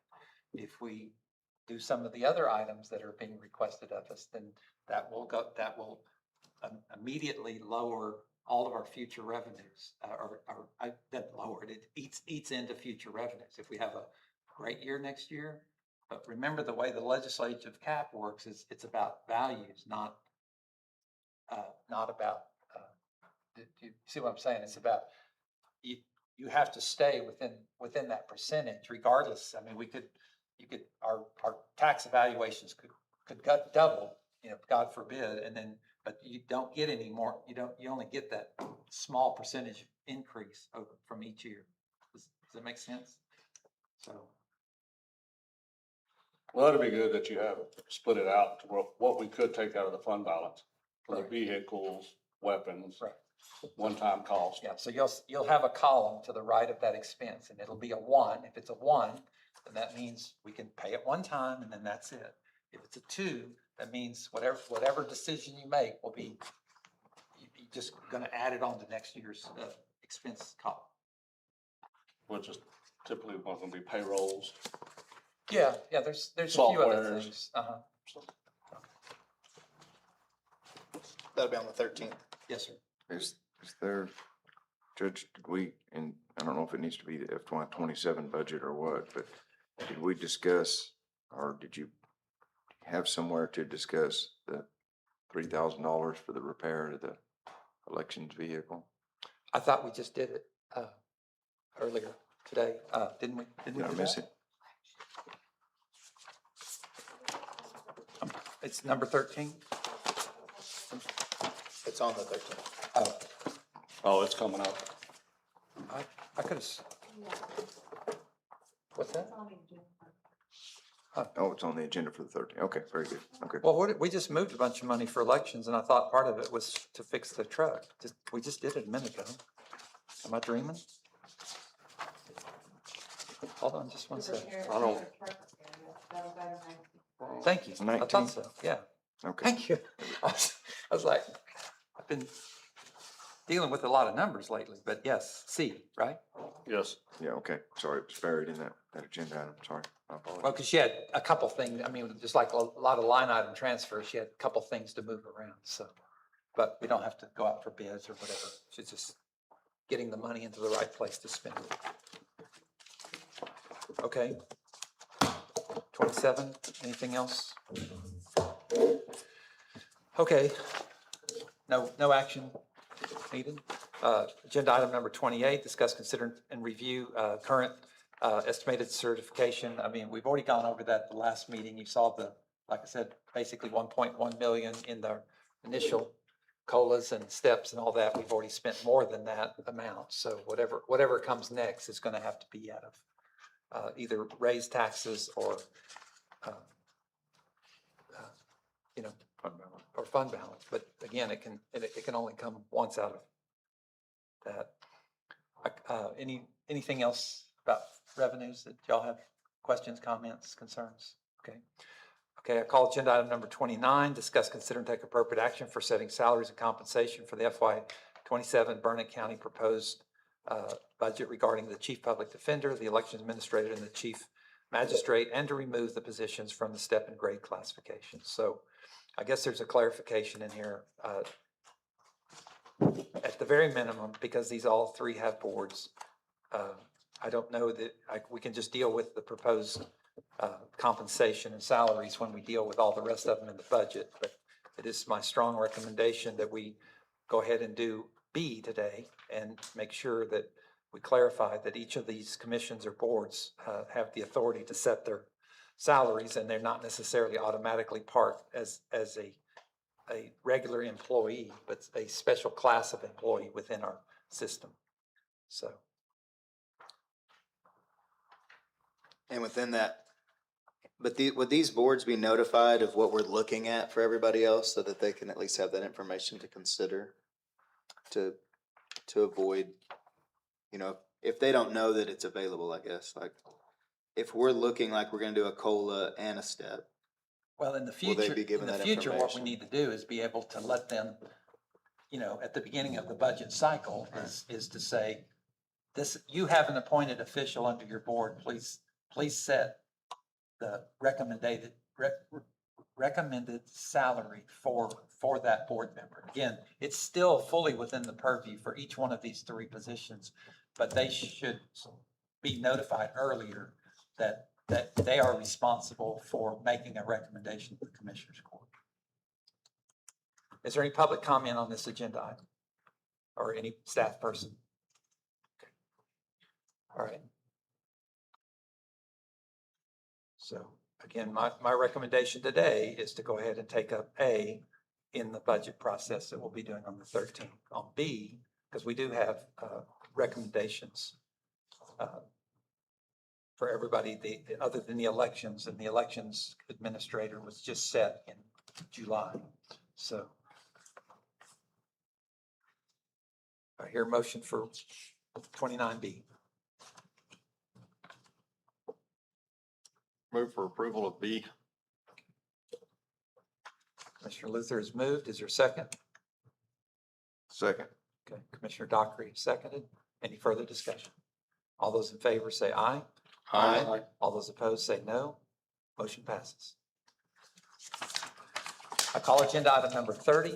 And so just one other note on that issue. I am making sure that the budget document itself, we have a classification of budget category for appointed officials. If we get more in the future, that they'll be in that category. So I call agenda item number 30, discuss, consider, and take appropriate action regarding the Burnett County Budget Policy Fund Overview Expenditure Accounts Description following section. For the following section, general policies, the maximum travel reimbursement will be according to the fiscal year USGS daily lodging, meals, and incidental expense rates, and impact to taxable income for elected officials, appointed officials, and employees.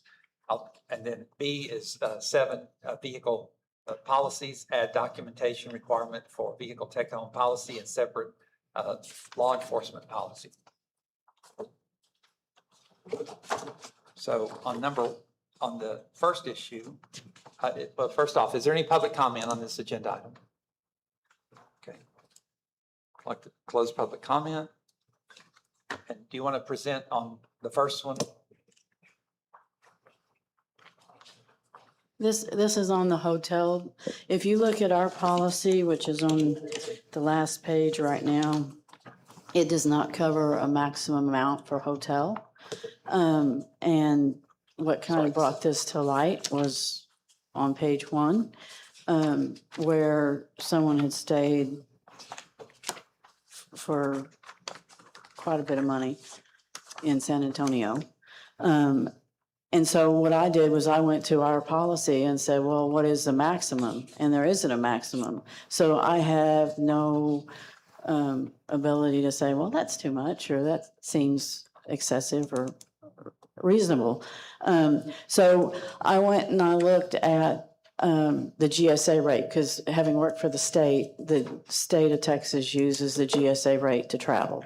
You can't exceed the GSA rate for whatever city you go to. The federal government uses it for their employees.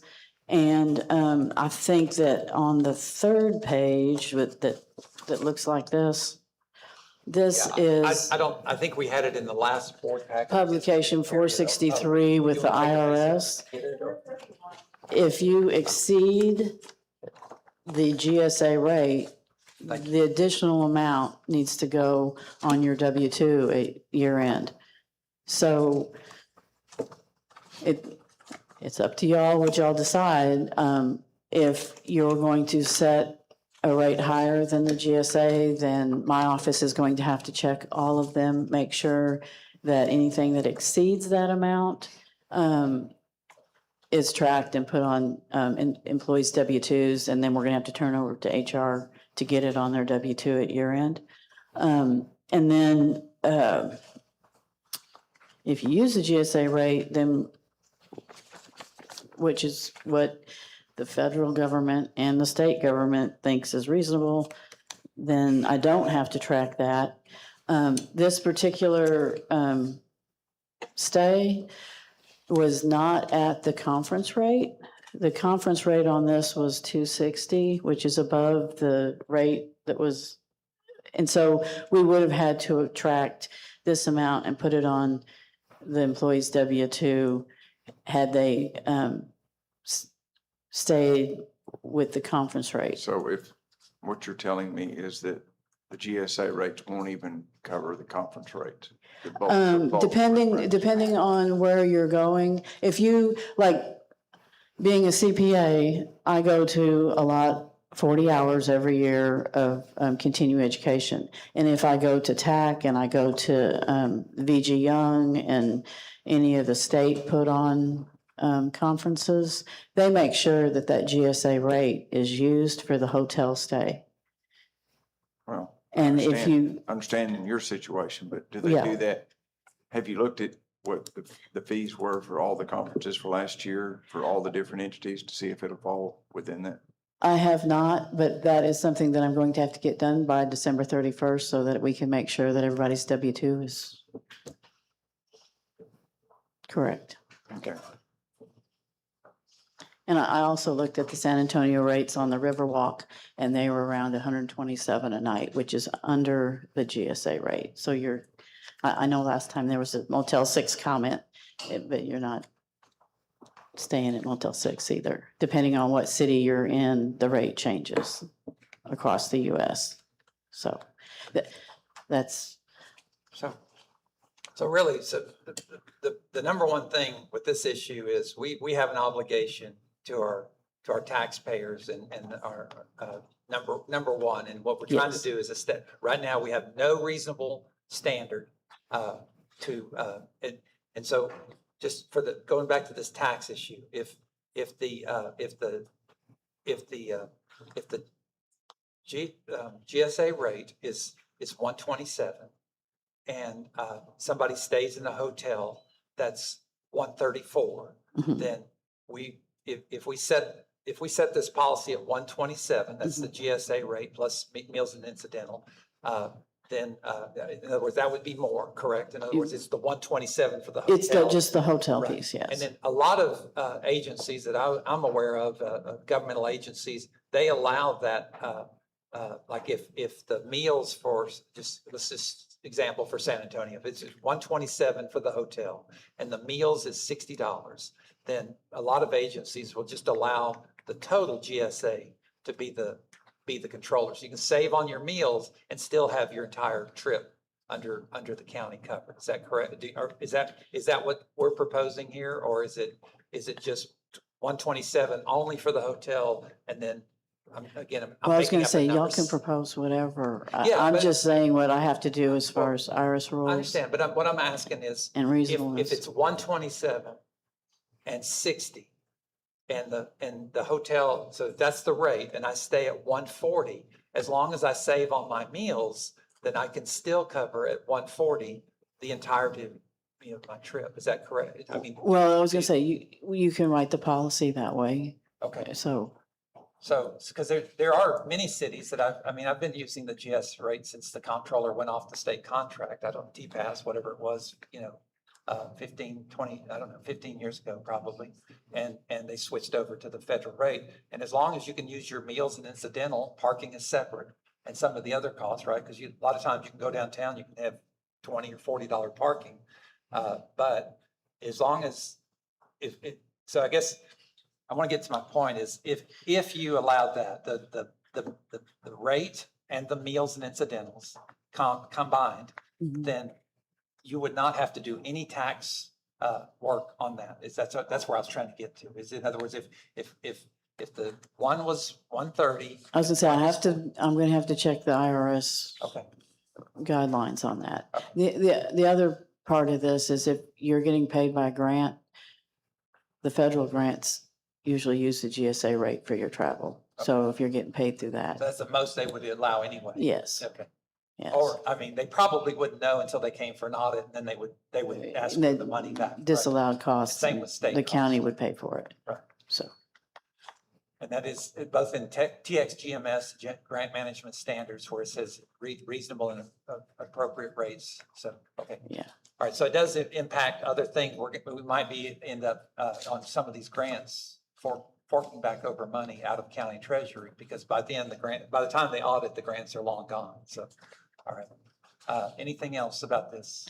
No, Okay. I don't see how that's gonna work, because I think that even the TAC conference that we're going to attend later this month, I think the room rates are $250 or $275. So, So we're gonna be taxed on the difference because we stay at the host hotel? if it's, well, I was and gonna I would say, challenge you to find a hotel in downtown Austin that's $127. and what is Austin's rate? Because each GSA rate's We different. can't You get have into to look, detail you have here. to look We'll at to it. Just look and see what. I'm just saying, I think it's, I think that they do a very good job of trying to book blocks of rooms specifically at lower rates for these conferences, but I don't think they're gonna fall under the GSA rates. Okay. All right, thank you. Okay. Jacinta Stafford, County Clerk. I'm going to make a statement that's probably going to jeopardize everything I do for the future, but this document took me less than 30 seconds to figure out whose conference this was. Okay?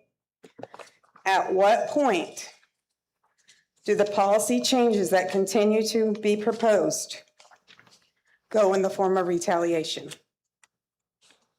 This conference was Greg Harris's conference at the Texas Association of Government Information Technology Managers Annual Education Conference. This was the host hotel.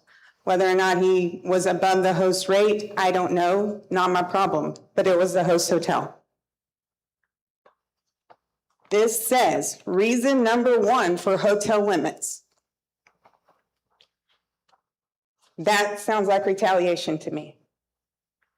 I have searched and I have researched, and there is nothing in the law that says county governments must follow GSA or the IRS document right here. This is only if you follow an allowance reimbursement.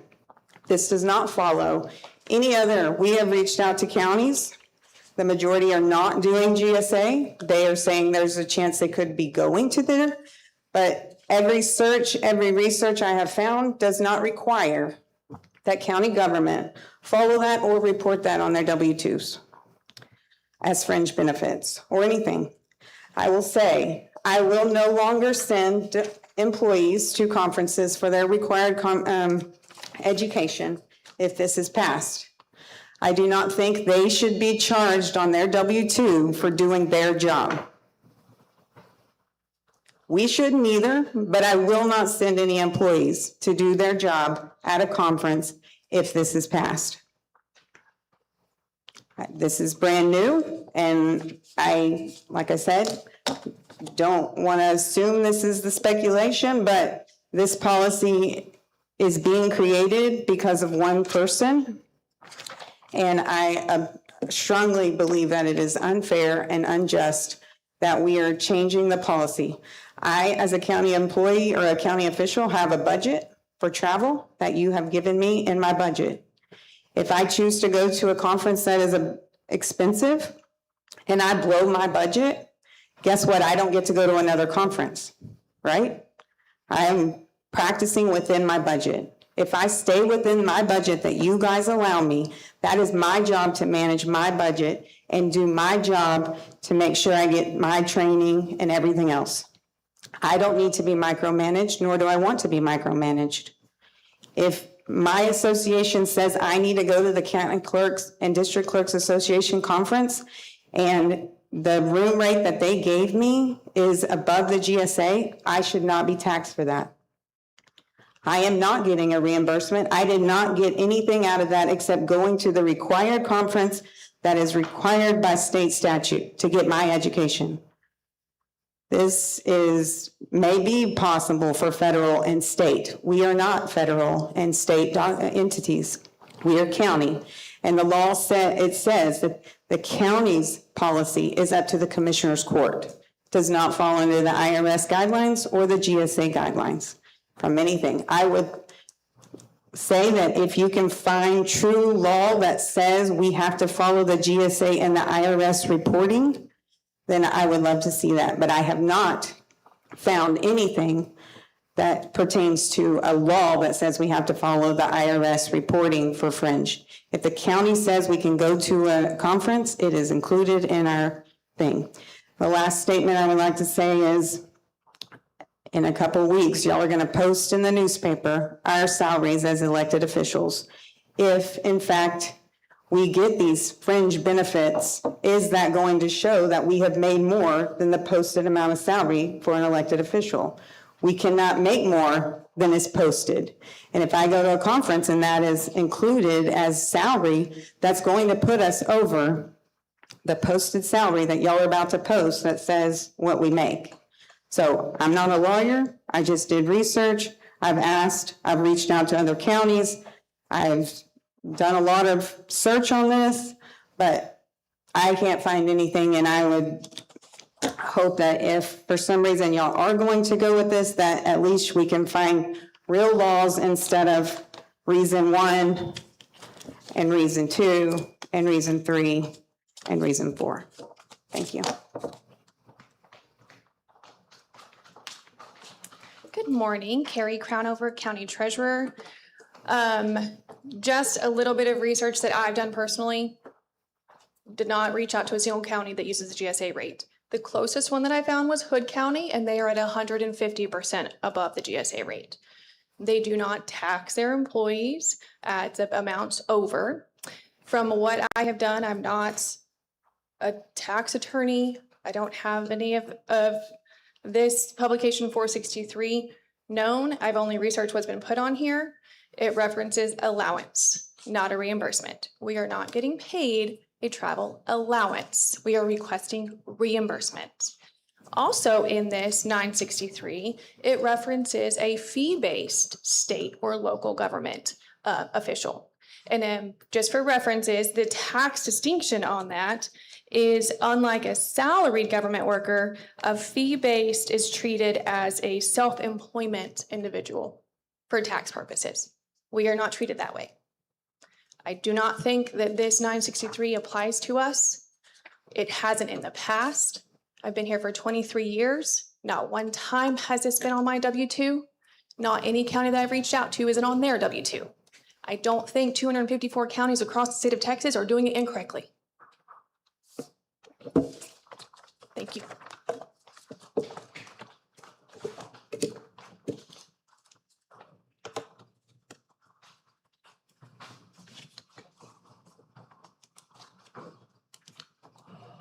talk about fleet policies. Go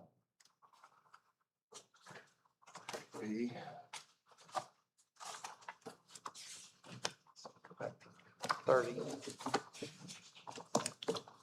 So what I've been working, Is this regarding the mileage or is this regarding the reimbursement? well, it's both. So Okay.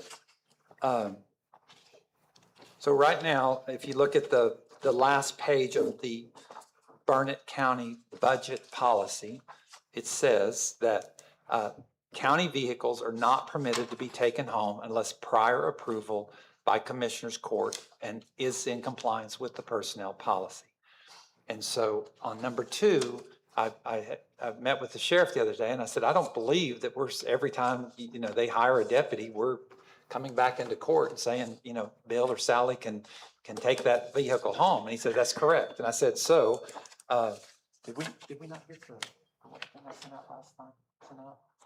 Might have to take a recess, but let me, what I sent the sheriff and Chief Trevino and Matt Kimbler and worked through, that last sentence needs to say, how did we end up saying it? Just accept law enforcement. In other words, we just said accept law enforcement. So we're not going to, we want to say right in our policy, right up front, that we're not expecting law enforcement to come to the Commissioners Court every time they're going to assign a vehicle. So you agree with that, I hope. So, Yes, okay. and we're only referring to that policy, not any of the others that were, I think there's another one on a different, Chief Trevino, Yeah, Burnett County thank Sheriff's you. Office. That is on a separate Commissioners Court agenda. So our recommendation was that simply the wording, with the exception of law enforcement, is a catch-all for the sheriff's office and the constable's offices and then suffices. And then what I tentatively worked out with the sheriff, and I sent you late last night, was there's another line on there that says that, on October 1st of every year, the sheriff's office will submit a written vehicle use policy that must have, what was it, the maximum mileage and the use for county reimbursement of, what is it? Not private use, what do you call that? Anyway, so I'll get that. And I did receive the email. I have not know it was late received last it. Yeah, night. and I apologize. we had another event that we went to, so But if we have that worked out, then in the version that I sent you on this policy, I also went into the miles that we talked about, I don't know, at the AgriLife building, and I moved the 150 down to 125. I moved the. This is on the page in front of that, correct? Yeah, right. Okay. So you The moved mileage 150 would to be. 125? Again, and you added it to the agenda? I didn't put it on this agenda.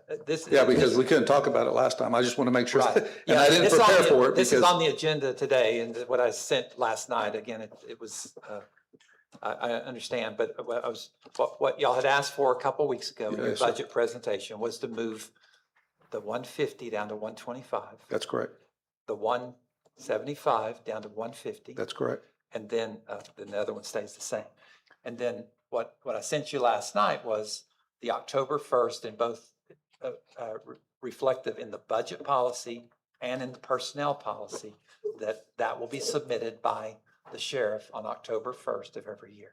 That was my proposal. In other words, it says what has to be in that policy, but it doesn't, we're not telling you, and then we would have to accept it. So Sure. So. And if we are going to hear the part on the mileage, the 150 to 125 and the 175, there was also a sheet that it's on the 13th agenda that I sent in as part of our submission recommendations. And the numbers are the same. There were a couple of added. My point is, and I think Commissioner Dockery also mentioned it, if it's a patrol vehicle and once it reaches its mileage, it should be out. It shouldn't go to a courts because they're still a commissioned officer and still responsible for responding to shots fired, burglaries, anything that they have the ability to get to. And it is a pursuit vehicle. And included on that was also pool vehicles that are going to be used for a patrol service. We need to be getting, if our cars are having the transmission redone and we're going to be out of your car for a couple of weeks, you need to be in a reliable vehicle that's not going to break down, which we just, again, I repeat the story because we just sent another one that has been repaired, that's back at the shop, that's at that mileage. And so the goal was to keep law enforcement vehicles together, that includes court vehicles, and pool vehicles that are assigned to patrol and marked in the same categories. And that was an add-on that I wanted to make sure that got communicated, because it's significant, because if we get to 150 and then we're turning them over to courts, it's the same purpose. In other words, they've got 25,000 miles to go. I think what I sent y'all last night is that there's a lot of latitude. We have, the budget policy is not supposed to cover every scenario and every possibility. What I sent you last night was the budget policy defers to the sheriff to write a plan. And a lot of those details that you're describing would be in the sheriff's plan that would have to come to the commissioner's court for acceptance once a year. And for my preparation, I didn't get, it came in last night. It's not on the agenda the way I read it. It's documentation for take-home vehicles, and I don't mind making a decision. I would just like to have that information in front of me that I'm helping make that decision from a sheriff's office standpoint. I understand. But again, this was just a proposal of what, If it's on the 13th, we can address it then, yeah, can we not? again, we can. But I was just trying to lay out the concept that Yes, sir. we have a lot of policies that are in conflict with a lot of the things we've been talking about. Just like I said, this last sentence says that every time you hire a deputy, that's what it literally no, says. I Every agree. time you hire a deputy, you're going to bring them in. With the exception of law enforcement. And so Fix it. that is silly to have a statement like that in our budget policy when we all know that's not what's happening. That's correct. And so again, I was trying to open the door to say, we don't have to deal, the sheriff has some specific authorizations under state law to manage fleet. And the commissioner's court has the ultimate decision. So I'm just trying to figure out, to push out as much as we can for the sheriff to lay out information that fits his department, which he said y'all have been working on for months, if not Sure. years. And we have a policy in place. And so we were going to say, okay, well, this is what has to be addressed. The sheriff is an elected official to manage that process. And then he comes to us under our policy and said, okay, do we accept that or not? If we don't, and I've specifically used the word accept, commissioners, not approve. I want to, if we have problems with it, then we can go back and talk to the sheriff about what problems we have with it, as opposed to approving his policy. Does that make sense? I mean, it's a subtle difference, but I want to protect the statutory integrity of his authority while we're also maintaining our own. So. And the notice is to be done, and the submission is to be done on October 1st, and as a notice to the court that this is our document. Correct.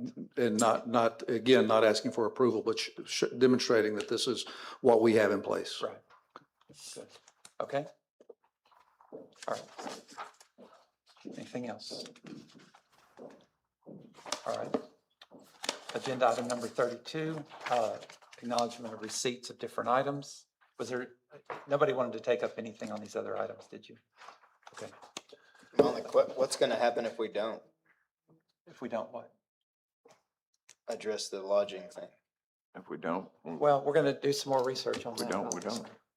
I just don't want employees negatively affected by our inaction. It basically stays the same.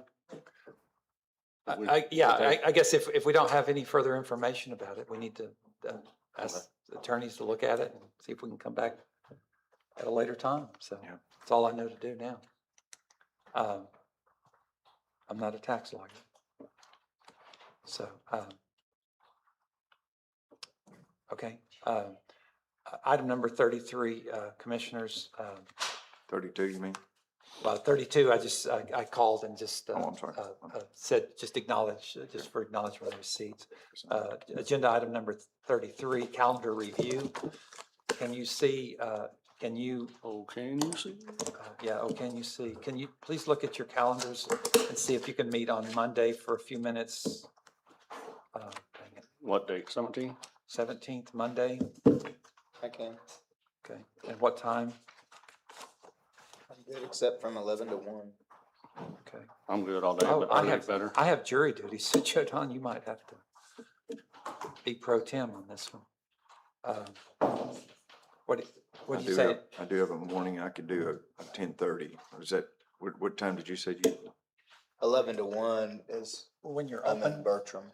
No, that's when you have something to do. Other Okay. than that, I'm open all day. Okay, I hate to say it, but I guess could we do an afternoon, maybe 2 o'clock? will anybody work for afternoon that day? We'll make it. Okay, so 2 o'clock best? We'll get the location. And this is to call the special set, to call the election for November 2nd or 3rd, whenever it is. So.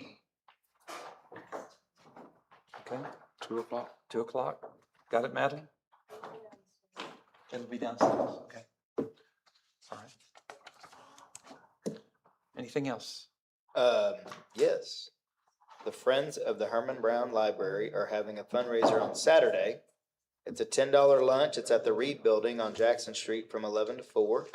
And you can go help support the library and have a lunch. And there's going to be other games and raffles. And there's also going to be a dunking booth. And Who's going to be in it? I'm going to be in it for some of the time. I'm coming.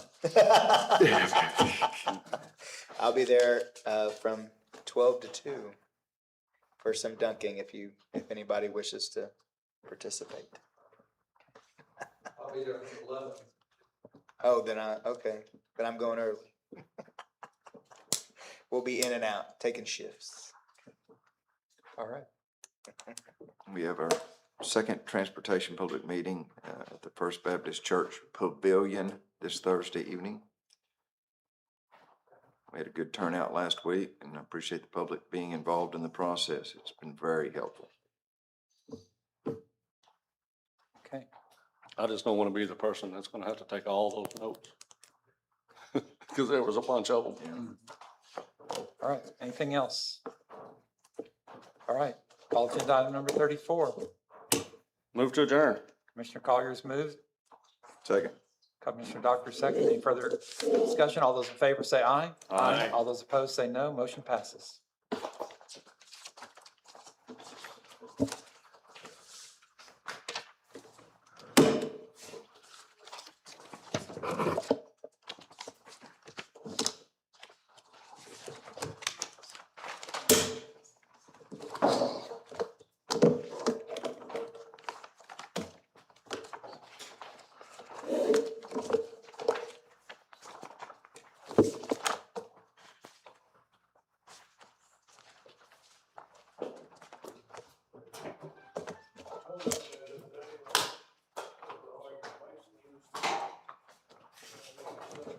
I have a few things that need multiple signatures. Multiple signatures.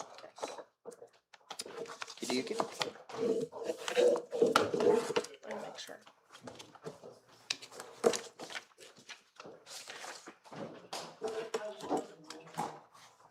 Looks like there's sticky noted. Sticky noted. And then payroll is also in here.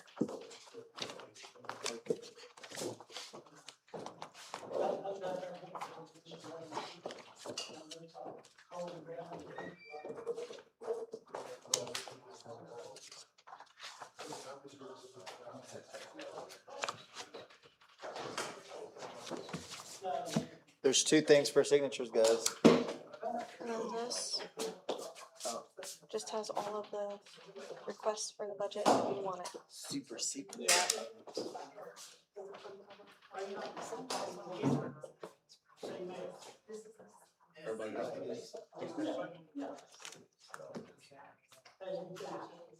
Is this the only thing we got here to sign? There's 2 things. There's payroll and then that one.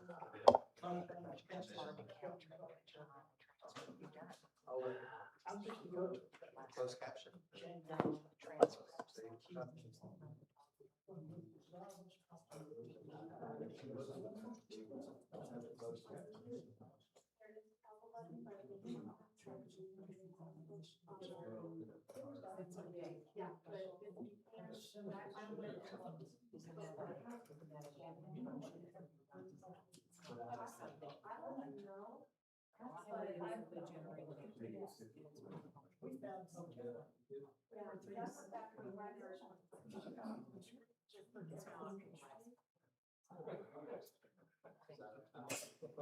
You know what?